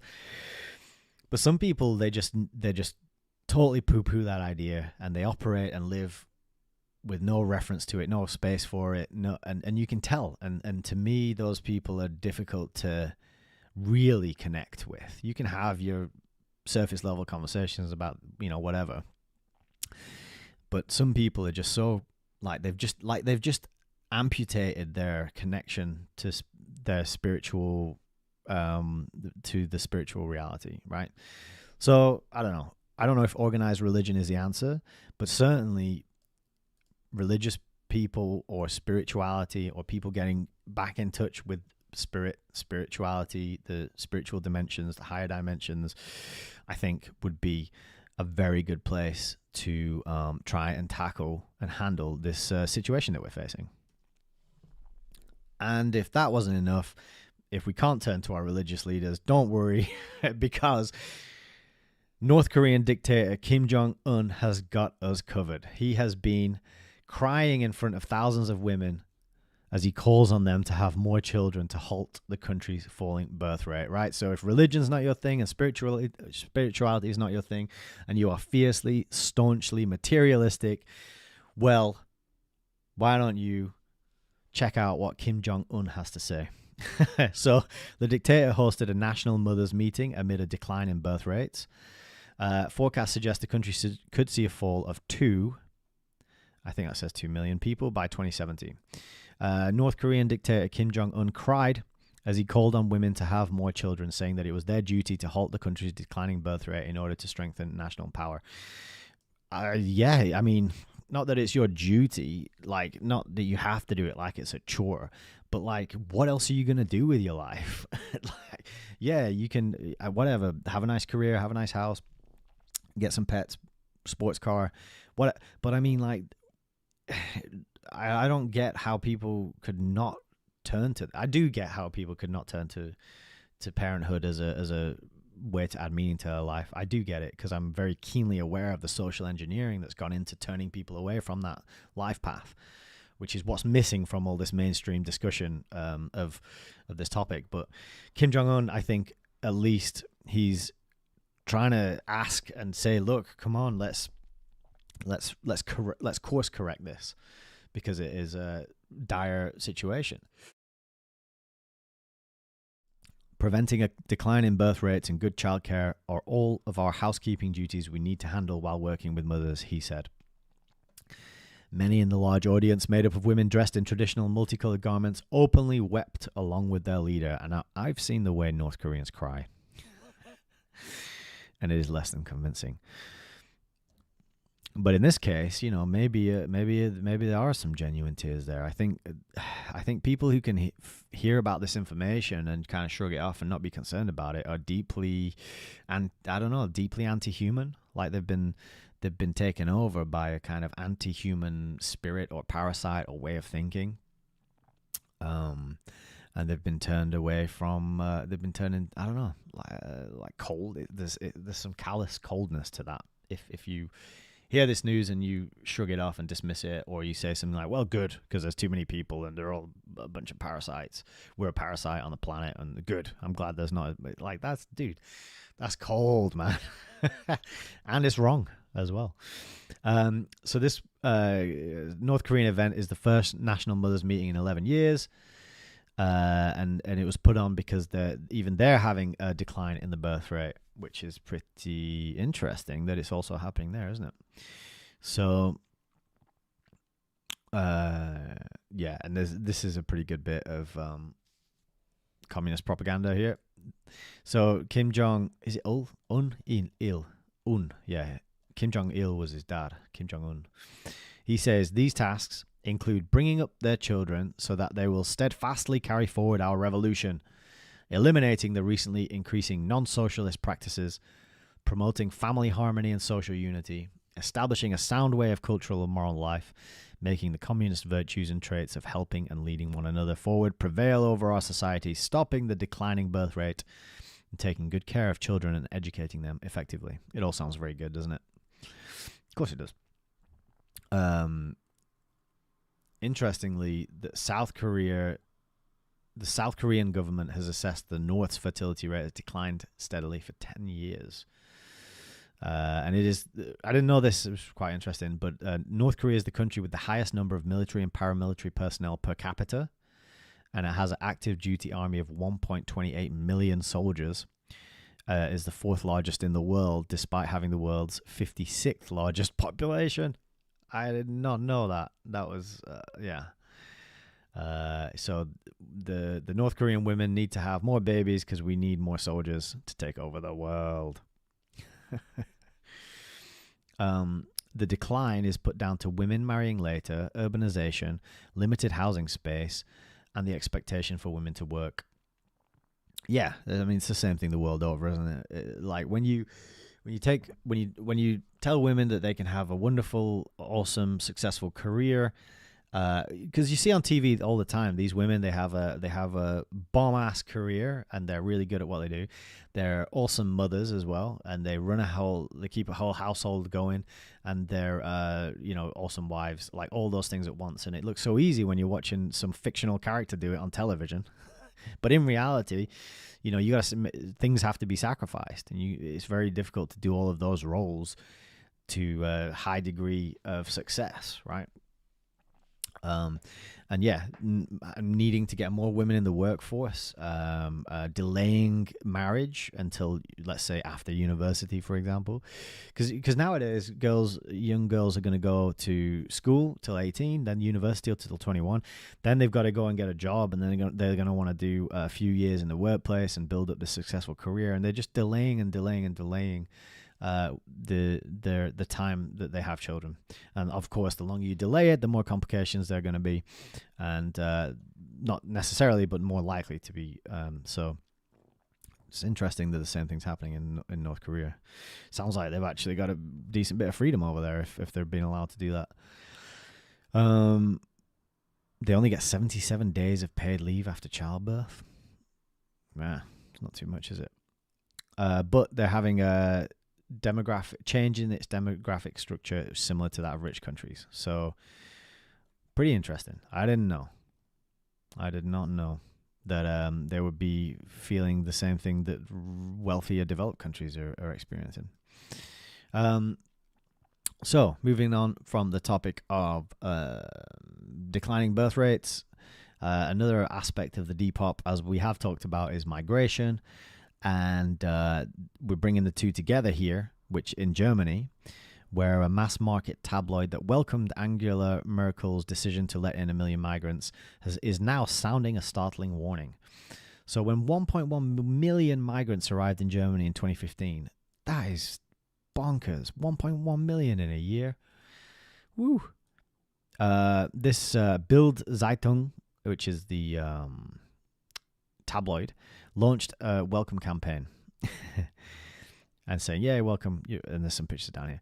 Now they've put the front page headline: "Germany, we have a problem." So in 7 years, it has published a highly controversial 50-point manifesto telling migrants how to behave as the country experiences a national culture clash. Yeah, that's what happens, right? This melting pot multiculturalism is a myth, and that only really works for young people. Chuck a load of young people together, because young people are tend to be in that melting pot, malleable state where they're looking to figure out who they are. What are my values? What do I care about? What are my interests? So you can chuck a lot of young people together, and they're going to get on reasonably well, and they're going to kind of cooperate, right? But when they grow up, when they start realizing that things like culture and tradition and families and having children are important, they're going to increasingly more likely turn to look for some kind of value system, right? And it's just not there, because the value system, as I mentioned in earlier in this episode, the value system is really just like, well, drink Starbucks and watch Netflix. And there's no foundation of culture, and there's no foundation of tradition, and it's all it's the relativist, solipsist. Well, you decide for yourself. But when everyone's walking around with their own uniquely concocted version of reality and values and behaviors, then everybody is isolated from everybody else, and you're going to find it very hard to connect and to bond and to find someone who you want to be with over the long term, in order to go on that incredible journey of bringing more human beings into the world, which is what life is all about, isn't it? So there's this national culture clash in Germany now, because they've imported massive amounts of people who are not raised and into the German way of thinking. And now this newspaper has published a 50-point guide, which is described as a set sort of house rules for everyone living in Germany. It's clearly aimed at migrants. I think there should be some kind of rules, right? Some sort of expectation to adhere to norms of some description, because if there isn't, and you just assume that people bring their bullshit with them. Like, people who leave their home country, they're not all just fleeing a terrible situation. Some of them are getting kicked out. Some of them are being hounded out and forced to leave because the people don't want them there. You don't get the best and the brightest leaving and migrating. You get a lot of dodgy characters who are opportunists. Maybe they prefer anonymity. Maybe they don't like being in a small town where everyone knows them because they're an asshole and everyone hates them. So it's like, well, I can go into this other country where nobody knows me and I can get away with my shady, shifty, dodgy behavior. And these things are not accounted for, and these things are not, these possibilities are not openly spoken about. And it's left to commentators like me and others to ask these questions. Well, how do you ensure that people who you're importing into the country are not horrible, nasty people with bad intentions? How do you like mitigate that risk in this plan to just bring a lot of people over here? And then when we ask these kind of questions, we get labeled far-right conspiracy theorists without any explanation or evidence as to how we are far-right or how anything we're talking about is theoretical. So, what's going on in Germany? Well, migrants in Germany are accused of creating they're accused. They haven't actually done it. We can't say they've actually done this, but they are accused of it. They're accused of creating virtual no-go areas in cities which even the police are wary of entering. Why do they chuck that word accused in there? It makes it sound like... Yeah, I think it's probably safe to say that this has actually happened. They've taken over areas in some cities, right? Since the terrorist attack on Hamas, on October the 7th, we are experiencing a new dimension of hatred against our values, our democracy, and against Germany. So I think you will find that the October the 7th has kicked off a lot of protest against Israel, but it's interesting that Germany is identifying so closely with Israel on this, and saying that the protests that are pictured here are a protest against our values, our democracy, and Germany. Almost like the two countries are, I don't know, run by the same people. In our country, there are many who oppose our way of life, people who celebrate the murder of innocent civilians, those who teach their children to hate others because they are infidels, those who forbid women from wearing trousers, those who listen to radical preachers because they want a different society. Germany must say no. This paper sells 1 million copies a day, and it has a massive impact on the German people's mindset. Yes, publications such as mainstream papers and websites do. Since the beginning of 2015, 3 million asylum seekers and illegal arrivals have come. And that is a big amount in 7 years. This week, as Germany flirts with recession. Ooh, hello. Hello, recession. You're looking very nice today. Have you had your hair done? You're looking wonderful. Fancy a drink? Why do you flirt with recession? The Federal Employment Agency announced that 6 out of 10 welfare recipients are migrants who are fit and able to work. Check out this picture as well. Boom. That is Merkel on the left, and she had unilaterally opened the country's borders to Syrians fleeing the civil war in their homeland. Who's this wrinkly piece of hair and skin on the right? Do you know who it is? Or were you just looking at that picture over there of the woman who's not got a top on? That's Kissinger. He's going to come into this article later on, though. Because when I first saw that picture, I was like, oh, he doesn't even mention him underneath. Why is he there? Well, you know, he is there for a reason. But did I get the tab up? So on a previous episode, I talked about the Charlemagne Prize. I'm just going to pull that up quickly because it's really important. The Charlemagne Prize is awarded to people. Charlemagne Prize is awarded to people. It's still highlighted from when I showed it as well. So it started off with Richard von Coudenhove-Kalergi, who I mentioned earlier as the writer of Practical Idealism. And this prize has been awarded to both Angela Merkel and Henry Kissinger. So quite interesting that they both make an appearance in this article, which is all about how massive 3 million immigrants have been imported into Germany, how they are taking over certain areas of cities that police are scared to go to. And it's created, sorry, I'm scrolling frantically, I'm trying to find that, and it's created a national culture clash.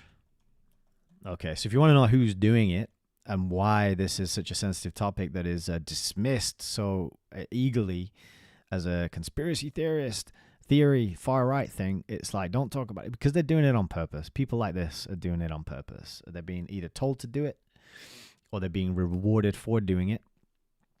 And that's what it's all about. It's not an accident. So in Germany, a recent poll showed that many small and medium-sized businesses plan to move abroad, while car-making giant Volkswagen predicted job cuts, citing low demand for electric vehicles. Yeah, this whole article is very, very interesting because because it just tells you a lot about the situation in many European and Western developed countries. There are fears that Germany has been split into two parallel societies. The first is an ordered world where citizens work and pay their taxes. The second one where few hold down a regular job, often relying on benefits out of choice. Right. Well, that's not going to last for too long anyway, because the welfare system is going to collapse because we're not having any babies. So maybe the problem will sort itself out. And then Kissinger shows up here, war criminal. This dismal analysis, the warning words of Henry Kissinger, who died at 100 years old, said it was a grave mistake to let in so many people of a totally different culture, religion, and concepts because it creates a pressure group inside each country that does that. So, right before he died, he must have known he was coming. He decided to tell the truth, probably maybe for the first time in his life. Who knows? But yeah, the Charlemagne Prize, originally awarded to Count Richard von Coudenhove-Kalergi, who we talked about earlier, has been awarded every year to all these people who are advancing, presumably, this guy's plan. I don't know why you would award these people this stuff otherwise, All right, moving on. So the final, we're almost on 2 hours. We're going to go over today. Sorry, everyone. Give me about another 20 minutes, I think. Depop. So we've got this situation where there's too many old people, right? Because we're not having enough babies, and which means we're going to have this massive amount of old people relying on the state, but nobody to care for them or pay into the system, so there'll be no money to pay out of the system for them, to them, so that they can have their pensions and these kind of things. So what is the solution? Well, also published on the run-up to Christmas, around the same time that all these other stories that I've been talking about today was published, is this topic about assisted suicide. So the Spectator ran with this. 2 stories, in fact, one on the 20th and one on the 22nd. And this is Esther Ranson, and she is TV face. I don't even know what she's been on, to be honest with you, but she's been around for a long time. She's a dame. And she's advocating for assisted dying because she's got she's got cancer, I think, and there's some miracle drug, but she says if it doesn't work, I'm gonna pop on over to Sweden and get me some dead. That's what she's gonna do. And this writer's kind of arguing that, like, look, you shouldn't really be pushing this, Privileged, high-profile types should think seriously about advocating assisted dying. No one's ever going to bump off Esther Ranson against her will. She'd get up from her deathbed and frog march them down to the cop shop. My sister-in-law, Charlotte Raven, acknowledged in her Guardian piece this year, and I just highlighted that because I thought, what? So this writer, Julie Burchill, writing for The Spectator, has a sister-in-law who writes for The Guardian. And it was just an interesting little breadcrumb that shows you that, the class of people who are kind of manipulating your perceptions are very close knit. There's a certain class of people who get to be all the editors and the writers and the broadcasters, and the authors and the TV talking heads, and they come from a certain class. Because they know where their bread is buttered and they're going to toe the line. And that was just an interesting little, so you got sisters who are each writing for one for The Spectator and one for The Guardian. Opinion polls show support for stopping mass immigration and bringing back the death penalty too. But I've never heard Charlotte or her Guardian colleagues espouse these opinions simply because they're popular. So she's saying that just because something's popular, just because people want it, doesn't mean we should bring it back and we should do it. Because that would be, what would that be? There's a word for it. Democracy, right? Most people want to stop mass immigration. No, sorry. Well, how about we bring back the death penalty? No, you can't have that either.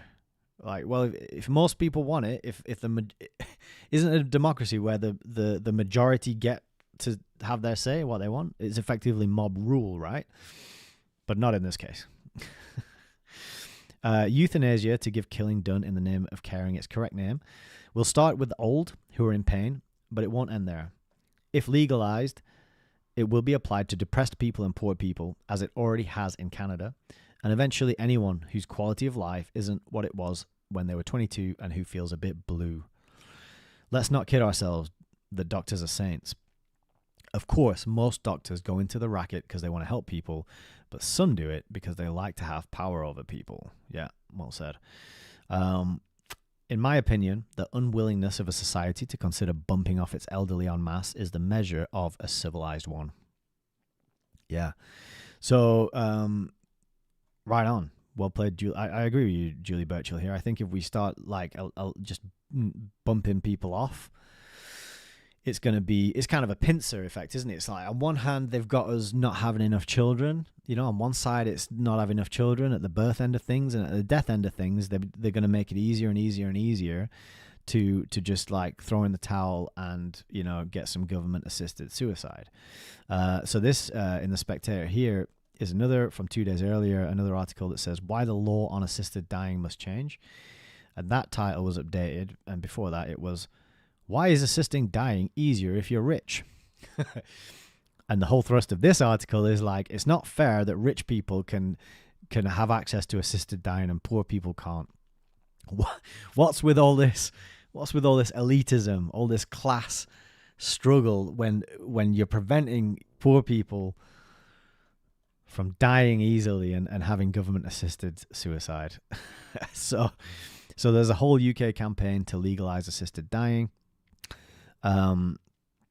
Supporters don't just want people to be able to end their lives at a time of their choosing, but to be able to seek help to do it legally without having to go abroad and without leaving their nearest and dearest, or indeed anyone they tell, to the risk of prosecution in the UK courts. The danger that legalization will place added pressure on those who are very old or very ill to end their lives prematurely is real, with an added element being the cost of social care in England. So interestingly, that these old stories are coming out right around Christmas, just right around the time when people are depressed, people are sad, people are stressed, people are struggling financially, and it's like, don't you think it would be good if assisted dying was okay? Wouldn't you like that? Wouldn't you want that? And that's going on in Canada. I've talked about it previously on this show. We're going to talk about it again in a minute. But before that, we've got The Telegraph. Assisted dying is a slippery slope, Church of England warns. So the Church of England are coming out and saying, oh, yeah, it's you don't know, where does it stop? And if you want proof that it's a slippery slope, you can check out this article in Unheard, where we can see this handy dandy. Is it not this one? Oh, my bad.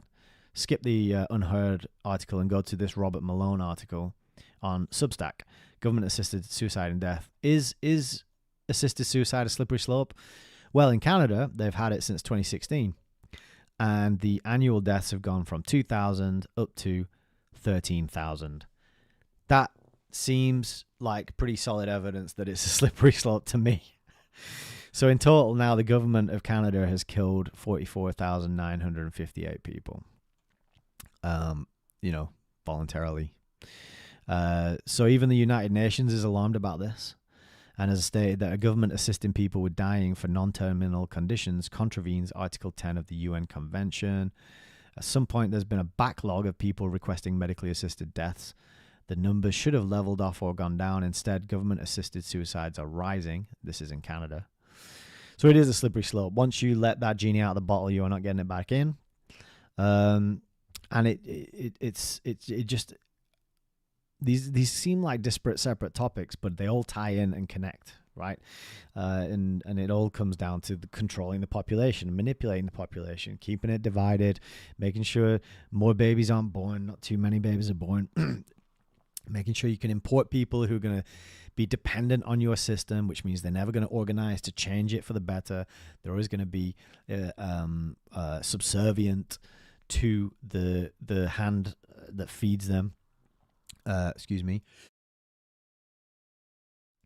And, at the top end of things where we've got all these old people who are living too long, well, let's just make life so miserable and shit for them and then offer them, assisted suicide. And that way we can get rid of them. Yeah. And then not interestingly, like scarily, there's a Canadian government report issued this year, 2023, specifically addressed the assisted deaths of minors. That's children, not minors going down the mine. That's although children do end up going down the mine these days, don't they? For the materials needed for our electric cars and batteries and that kind of thing. But I don't think they're doing that in Canada. So this is about Canadian children, and the recommendation is that the government of Canada undertake consultations with minors on the topic of medically assisted. What does MAID stand for? Sorry, medical assistance in dying. So they want to consult minors for medical assistance in dying, including minors with terminal illnesses, minors with disabilities, minors in the child welfare system, and indigenous minors, right? So that's the slippery slope. Terminal illness is where it starts. Okay, well, you're going to be in pain and you're going to die anyway. Do you want to end it a little bit sooner so you don't have to, ride that slow, painful, degenerative journey to death? Okay. What about if you got disability? What about if you just got, I don't know, Down syndrome or a bit of autism or dyslexia? Maybe you'll be triggered for the rest of your life because you find spelling difficult, and it would be better if you just, if we just killed you. But minors in the child welfare system. So this is like orphans or children from abusive parents or addict parents. Why do you want to bump them off? Oh, because I don't know, the welfare system costs money or something. And indigenous minors. I mean, so this is the slippery slope right here. It is right there. There he says it. Once they step in, it's truly a slippery slope. So the dudes in the Church of England are correct. And Robert Malone here on his Substack is also correct. Lots of information, further information for you to have a look at there. Links under the show. Okay, what else is going on? Well, in the US, we got the biggest spike in homelessness ever recorded. Is a sign that the economy is plunging into an abyss of pain and suffering. So again, on the population control and depopulation agendas that we're discussing and connecting and talking today, one of them is to push people into homelessness. It's 653,000 people, the highest level on record earlier this year. It's up by more than 12%. It's the sharpest increase and largest unhoused population since the federal government began tallying totals in 2007. We have literally never seen a spike in homelessness like this before. And what does homelessness lead to? Well, it leads to more crime. It leads to more death, more poverty. It makes places look horrible. It demoralizes people. It makes people feel like the system is not working, the system is broken, and it will probably lead to people saying, I don't want to bring children into this world. They're probably going to end up homeless. I don't want to bring a child into a world where they're probably going to end up homeless, living under a bridge. And this cheerful article ends with the stark reality that economic conditions are not going to improve in 2024. So now is a very important time to get your SHIT together and start really building on your relationships with people you trust, building your skills and making plans. Because we're kind of teetering on the brink in many ways. So this is a Telegraph. The healthcare system has a new mantra: stay home, protect the NHS, die early. And he's talking about how waiting lists are falling because people are perishing before they can get treatment. So again, extremely concerning. This is the 15th of December. So all this news coming out in December, it's extremely demoralizing. It's extremely negative, and it really must make people just feel very insecure and very concerned and worried about the future and feed into this like everything's ruined and rubbish and awful, so don't have children and just bury your attention and your life in hedonism and self-serving, self-seeking, self-gratifying behavior. So more slagging off of the NHS. The chairman of the NHS is a well-known banker, so maybe that has something to do with why it's being run the way it is. And down here, we got seriously ill people were told to stay home in order to protect the NHS during the pandemic. Fear messaging was pumped through our veins by clever behavioral experts working in the shadows of Downing Street. This was all a grimly predictable result. Yeah, exactly. I mean, this was so obvious that it would pan out this way, that the only conclusion is they did it on purpose and it was done on purpose. Many tens of thousands of people missed their cancer diagnosis. Where have they gone? The tumors will still be out there spreading and growing. So I highlight this article because it did actually touch upon the insanity of lockdowns and the egregious offense and assault upon our people our population that the lockdowns constituted. It was an attack. It was honestly like a war, an attack, a war. Like, ugh, I've been talking for too long. Sorry. It was almost like a warfare attack, an act of war. God, that's what I'm trying to say. Like, it was like an act of war. Stay in your house, bombard you with propaganda, fill you with fear, make you paranoid, threaten you with homelessness, threaten you with unemployment, and just bombard you with this horrific messaging, prevent you from doing any of the things that, you couldn't go to church, you couldn't go to gyms, you could still go to the off license and get shit faced. You could still have everything delivered to your home, through Amazon. But, go out for some spiritual healing, go out for some physical strenuous exercise. Nope, you can't do that. So anything that was good for you was curtailed and banned, and everything that was bad for you was allowed and enabled and supported. That's what your enemies would do to you, right? And then interestingly, we got this little admission. Across the first 6 months of the year, the UK experienced an extra 28,000 deaths, more than 1,000 a week. So when he says extra, he's talking about more 28,000 more than we would expect, because there's a baseline of deaths. People die, people are born, circle of life. But more people have been dying than would be expected. Okay, and that's just not just here. It's not just here in England. That is also in other places. So this article, Cryptagon.com, has a catastrophic drop in US life expectancy, and a whole report on that. What could that possibly be? But this article, Creed Speech, Substack, is a really good one. This is December the 11th. Nicholas Creed. Great name, that, Nicholas. Mortality Watch and Agendas Promoting the Great Depopulation. So this is a really good overview of the agendas that feeding into this depopulation effort that we're living through at the minute, hopefully trying our best to live through, I should say. So they've got this website, Mortality Watch, and that's collating data on excess deaths from multiple sources, usually government data, which is why you'll find gaps. And he says, because it's relying on government data, there's going to be some gaps, especially for the past 4 years, where data has been obfuscated, omitted, or manipulated to complicate collation and analysis. So there's a concerted and open and transparent effort to really hide and play down and what is going on.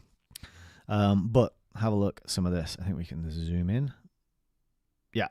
So all this plus or minus is above or below the amount of death you would be expecting. So Qatar's been hit really badly. England and Wales, 2020 Q2 up 44%, then nothing. Excuse me, I'm going to cough again.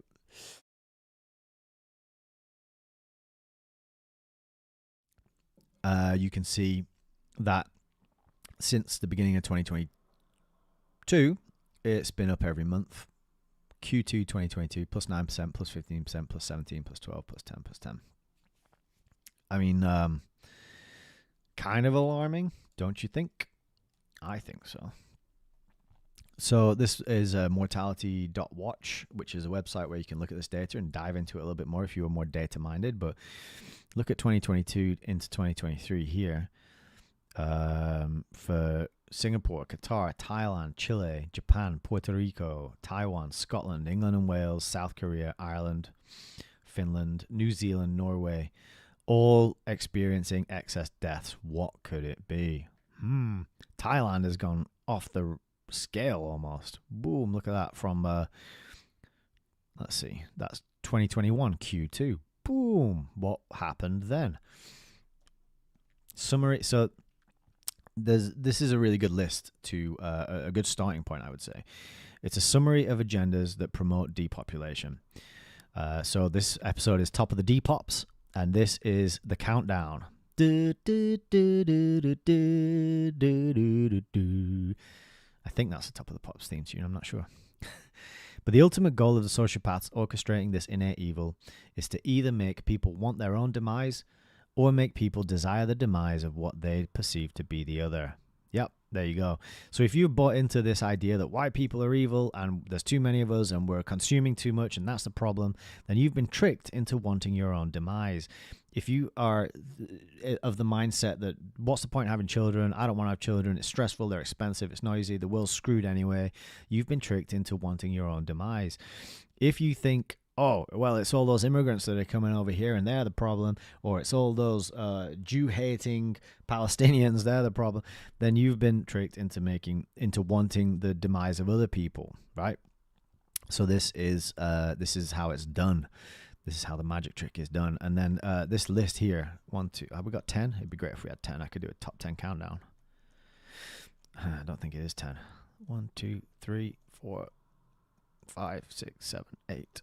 All right, we're going to top 8 countdown. So in 8th place, number 8 on the countdown of agendas promoting depopulation is traditional injections and mRNA injections. And this is, I'm not going to read all the details about these. I'm putting this article here for you to investigate and do further reading on, right? In 7th place is amendments to international health regulations. And we saw this go into hyperspeed throughout lockdowns, 2020 up to the present day. In 6th place, CBDC and digital ID. So this is central bank digital currency and digital IDs. In 5th place, we've got the climate delusion. Yep, the climate delusion or illusion. The climate changes. It has always changed. It's not going to change. We're not going to destroy the earth. We are just going to allow our own lives to be destroyed if we go along with this ESG nonsense. In 4th place, we've got transhumanism, which I've mentioned on the show before, and I've given you some good books to look at. You want to check out the work of Patrick Wood. In 3rd place, we got gender ideology. I've covered extensively in my episode Lost in Transnation. I've got another episode coming up on this topic because there's lots of crazy stuff going on about this. I want to read this quote out because it summarizes it perfectly. Gender ideology is promoting the idea of hundreds of genders and funding gender affirmative care. Let's just wait. Oh, what's happened? Are we still alive? I hope we are.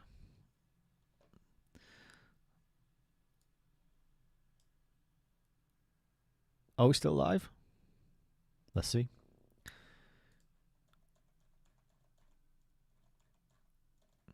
Looks like it. I'm just going to carry on as though we are.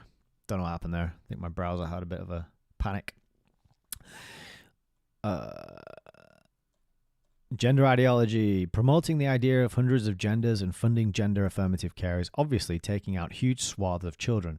They will not be viable to reproduce as adults. It also promotes othering and turns children against their parents whilst turning their loyalty towards the state. Exactly. Perfect summary of all this alphabet, gender, ideology, woke nonsense. It is extremely insidious and it is funded by a certain group of people.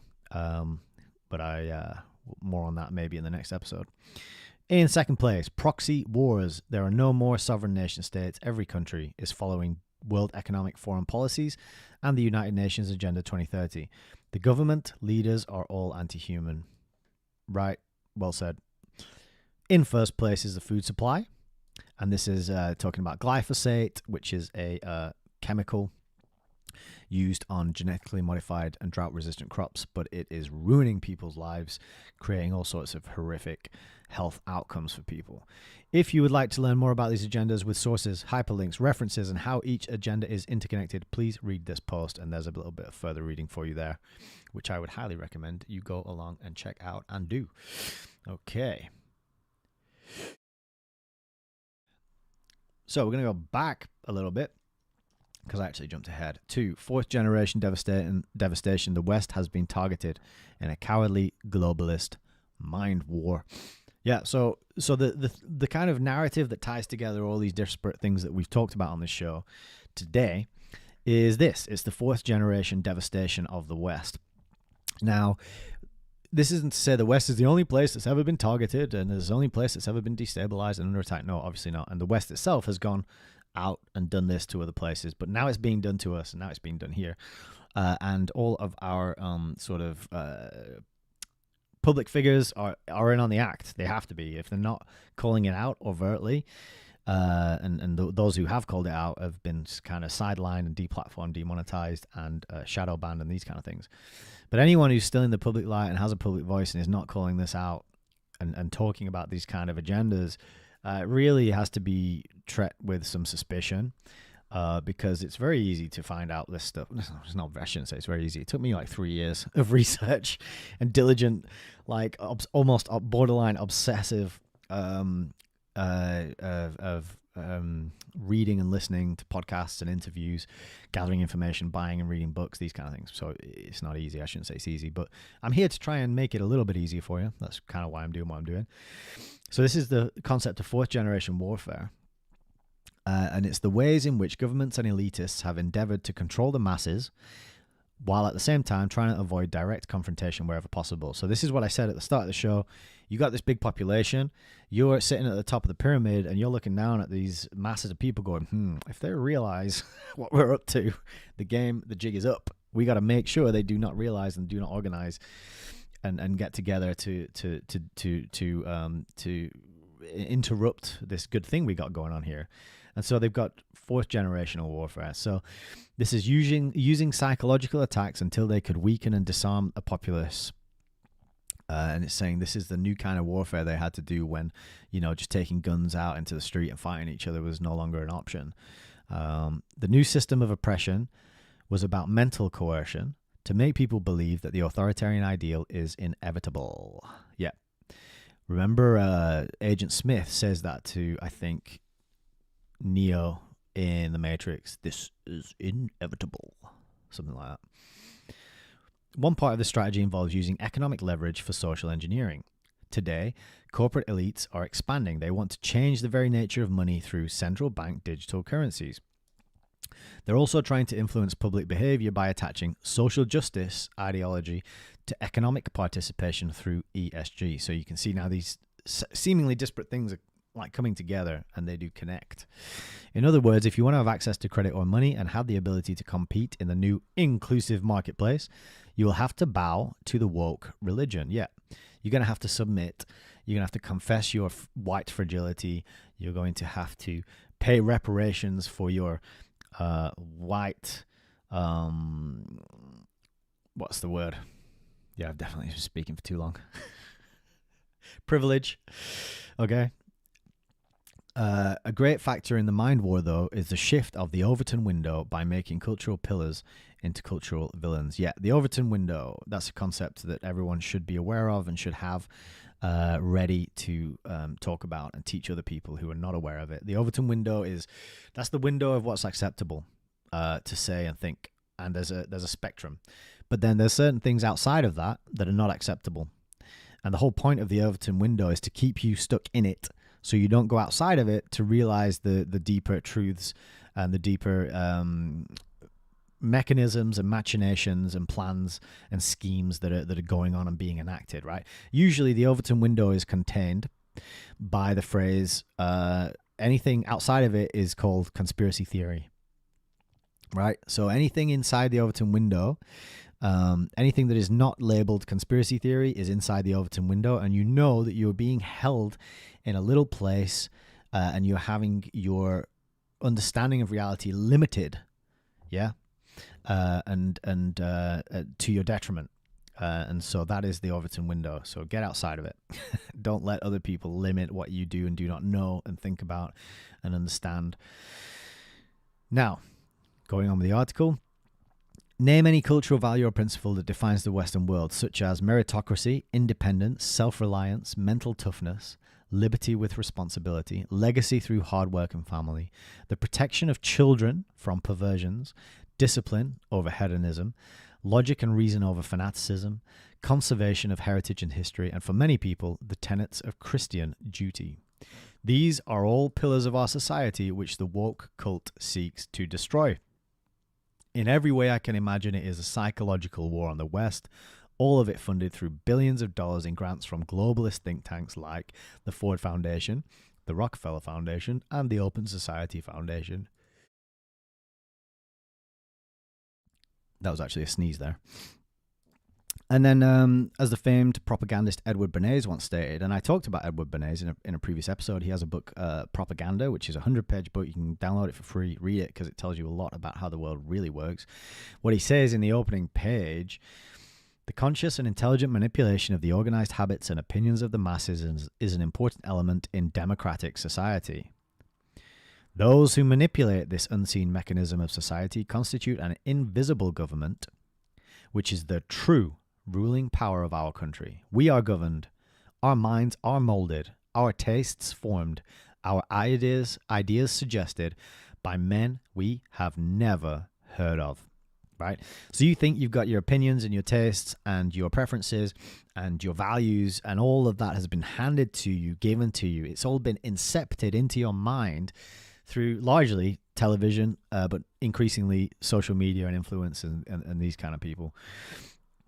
Fourth gen warfare was born from the mire of public perception management, and this is summed up in an obscure internal U.S. Army document entitled From PSYOP to Mind War. This treatise outlines the idea of causing a target population to self-enslave by undermining its core structures through psychological warfare. It was written in 1980 by Lieutenant Colonel Michael Aquino. And this is a quote from the preface. Essentially, you overwhelm your enemy with argument. You seize control of all of the means by which his government and populace process information to make up their minds, and you adjust it so that those minds are made up as you desire. Everyone is happy, no one gets hurt or killed, and nothing is destroyed. There you are. There you have it. That is it. That is what is happening, right? You are in a war, and it is a fourth generational war. And the fact that you don't know that you don't know about that, if you're listening to this and this is the first time you heard it, that tells you how well it is, how effective it has been. That if this is the first time you're hearing that you're in a war and you have enemies and they have all these weapons of psychological manipulation pointed against you and the people you love and the people you care about, then that's because it's so effective and it is so powerful that it's taken you this long to hear about this. And I didn't hear about any of this until probably mid-2020, when lockdowns began and just forced me to start questioning things because none of that made sense. And then, maybe 6 months, maybe 10 months or a year into that journey, I started learning about fourth generational warfare and about Edward Bernays and about his admissions on his efforts on public relations and his book Propaganda and these kind of concepts and ideas, right? So more food for thought. I won't read too many more quotes from this. Needless to say, it is an extremely good article, and there is a link here to the From PSYOP to Mind War document. Now, I don't know if this document is legit. It looks to me like a Word document that anybody could have typed at any time. I would have preferred to have seen a scan, maybe with I don't know. But anyway, it's here, 10 pages, and you can read it. But this is what we're in now. We've moved on from the muskets and rifles and the running towards each other on a field of battle type war, and it's all about hearts and minds these days, which is why I encourage people to get in touch with their spiritual lives and develop the spiritual side of things. And it's why I think it's very important to speak publicly, put your name out there, talk to people, share the information, and be patient. Be patient, because waking up is it's a lot of fun. It's very empowering. I love it. I have no regrets about the things that I've learned over the last 3 years, and I'm extremely grateful to the maniacs who instituted lockdowns against us for giving me that kick up the ass that was required for me to start paying attention to how the world really works. So thanks if you're out there listening to this. GCHQ. All right, last story. I think it's the last story. Yeah, last story is from the expose. Deagle's depopulation forecast confirmed by heavily censored Pfizer documents. So this Deagle website.com, this was, who told me about this? A friend, when I was living in Bristol, and I had a job as a care worker, and a colleague of mine said, "Have you seen this Deagle website?" I said, "No." He said, "Check it out," and you have a look at it. And this is it's now been taken offline, but this is thanks to the Wayback Machine, we can still view it. And they had this whole report where they were predicting by the year. This is the forecast for 2025, and they forecast the population change, the GDP. I don't know what that means, and I don't know what that means. But the population and the GDP is what I'm interested in, especially the population. So they're forecasting out to 2025 that China's population will go down. That's why there's a little downward red arrow there, to 1.3 gajillion, or whatever that is. Right? India's population is going to go up from 1.2 to 1.3 billion. I think 9 noughts is a billion. So I'm looking at this, and I'm like, okay, whatever. I don't know who this Deagle.com company are, but they're involved in like ammunitions, weapons trading, and so they do a lot of market analysis, and they're consultants. What I noticed was, if you look at the United States of America, they're predicting by 2025 the population is going to go from 326 million down to 99 million. That is a staggering change, right? France, 67 million down to 39 million. Italy, 62 million down to 43 million. Okay, Canada, 35 million down to 26 million. South Korea, 51 million down to 37 million. Thailand, 68 down to 64. Taiwan, 23 down to 18 million. Let's go to page 2. There we've also got, let's see, Finland. Not too much, not a big change for Finland, but it's down. Sweden, down. Austria, down. Switzerland, down. United Kingdom, 65 million down to 14 million. Right, firstly, what would be the purpose of concocting these kinds of predictions and data on just making it up out of nothing and it meaning nothing? Right, it's scary changes in the population amounts, particularly that one, because that's where I live. 65 million down to 14 million, right? So that's what the Deagle is predicting. And then at some point during lockdowns, that website disappeared, or that page was taken off the website. And now the expose brings us a story about how the controversial forecast by Diesel, which is a global intelligence and consulting firm, gained attention in 2020 for its startling prediction of a significant depopulation event across the Western world by 2025. Very bold claim to make. But unfortunately, these bold claims are now backed up with a mountain of evidence, and most of that evidence can be found in the confidential Pfizer documents that the U.S. Food and Drug Administration has been forced to publish. They didn't want to publish it. They've been forced to publish it by court order. So this is a great article full of detail. It tells you what Deagle is. Tells you it's a corporation, a minor branch of U.S. military intelligence, one of the many secretive organizations which collect data for high-level decision-making purposes and prepares confidential briefing documents for agencies like the NSA, like the United Nations, and the World Bank. Okay. Deagle should be seen as a legitimate player in the intelligence community and not a disinformation asset. But you'd have to make your own mind up about that. But what has Deagle predicted? The infamous 2025 forecast was removed from their website in 2020. However, thanks to the Wayback Machine, we can still look at it. Deagle predicted in 2020 that the United Kingdom would see its population decline by 77.1% by the year 2025. That is crazy. I mean, just that number on its own makes me think that's probably a lot of BS. And I'm not trying to scare people by talking about this or mentioning it, all right? It's not my purpose. I'm pointing out things that are there and information that you can look at and check out, and it's been hidden.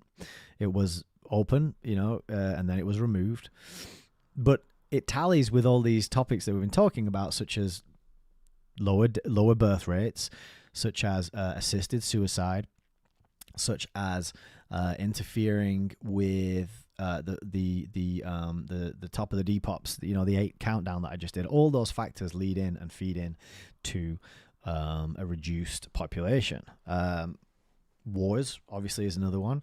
The tensions in Germany that we talked about, where 3 million migrants have come in, and now they've set up areas of the cities where the police won't even go. Where does that end when you've got two parallel societies? Where does that end, and where does that lead to if, for example, the electricity goes off, or food supplies start to become a bit wobbly and shaky, or water runs out? When you've got these two distinct societies and groups of people, where does it end? Well, it doesn't end in a kind of pajama party and peanut butter and jelly sandwiches and watching a Disney film, does it? So this article is all about the different predictions and the different places that Deagle made. And then we also get into the confidential Pfizer documents. Now, this article is extremely data and analysis heavy. Lots of graphs, lots of quotes from the Pfizer documents. So this is really here for anyone who really wants to get into some serious research and learning. I'm not going to go through all of this so quickly. But they focus very much on pregnant women and the interactions of the Pfizer injections with pregnant women, and how Pfizer appear to have hidden this graph here, which shows that out of 30 or so test injections, 23 ended with a spontaneous abortion when they were testing it on pregnant women. So that's pretty alarming. Pfizer note that only one of the 29 known outcomes were normal, while 28 of the 29 resulted in the lost death of the baby. This equates to 97% of all known outcomes of COVID-19 injection during pregnancy, resulting in the loss of the child. So extremely creepy stuff. I'll be amazed if my stream is still going at this point after I just said all that. To highlight a contrast, an example, pregnant women are told to avoid smoked fish, soft cheese, wet paint, coffee, herbal tea, vitamin supplements, and processed junk foods. But you can have a Pfizer injection, no worries. So, very weird. And almost hard to believe. But a great data-packed article full of quotes and a primary source documentation. So again, get in there, have a read, see what you think, make your own mind up. Don't believe anything I say. I'm trying to bring you alternative news sources and trying to show you that the mainstream news overlooks a lot of this stuff and you don't get it. You just often get a lot of fluff and a lot of puff, and it's not so helpful. But look, 63.060% increase in child excess deaths across Europe. Just tragic, scary, alarming stuff, if true. Hopefully it's not. Hopefully it's just all nonsense. So that's something for you to dig into. Here's a summary of what you can learn about in this article if you take the time to... And the expose in general is a pretty good place to get some info. They're very detailed, very data-oriented. So it says, with the risk of this turning into an essay, that concludes evidence for today, but there's plenty more and we will report on it. But the summary of the article: confidential Pfizer documents show a miscarriage rate between 82 and 97%. The only animal study performed to prove the safety of administering the Pfizer injection during pregnancy indicated an increased risk of infertility and birth defects. Further confidential Pfizer documents reveal the injection accumulates in the ovaries. Data from Scotland revealing cases of ovarian cancer are at an all-time high. Further data from Scotland revealing deaths of newborn babies have hit critical levels for the second time in 7 months.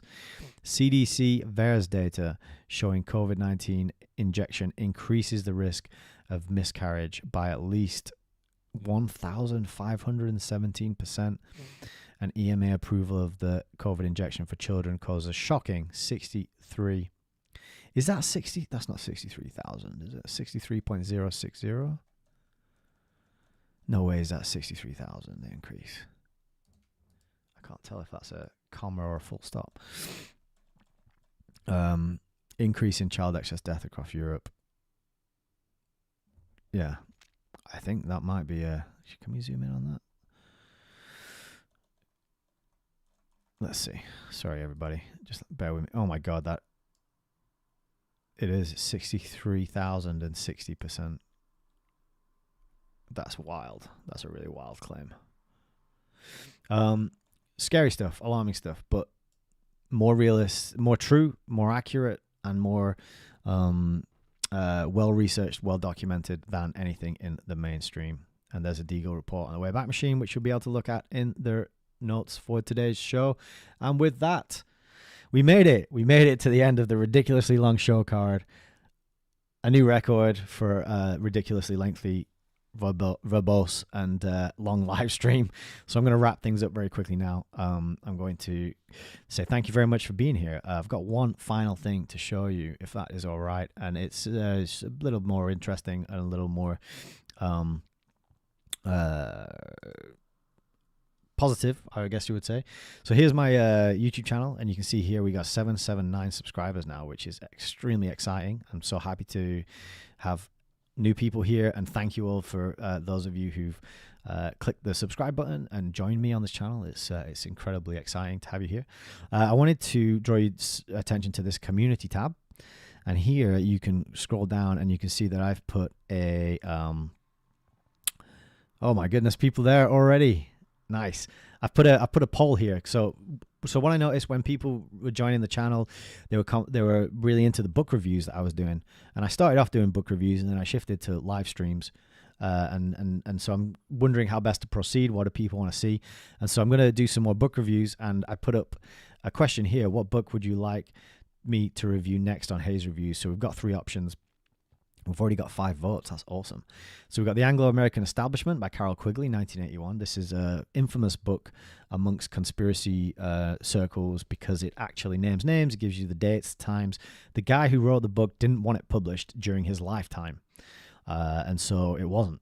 And so it was written 20 years before it was published, and it was just shelved because he thought if he published it, then his life would be in danger. So that's The Anglo-American Establishment. The next one is The Front Man by Harry Brown, which I'll just grab from my shelf here, which is all about Bono. And I did a bunch of reviews of Mark Devlin's books, Musical Truth, and people quite enjoyed those. And it's a really good way to get into these kind of topics because you can learn all these facts about, musicians and public figures. And so that's a book I have there on Bono, the front man, and his shenanigans, who he is and what he's up to, which is quite a short, easy read. I thought it'd be good to get through. So that's The Front Man by Harry Brown. That's the second option. And then the third option is The Secret War Against the Jews by John Loftus, which I'm going to try and pick up and... It's a beast. Okay, this is The Secret War Against the Jews by John Loftus, an epic book, which I've read most of. And that is all about espionage throughout the 20th century, colluding and working against the state of Israel.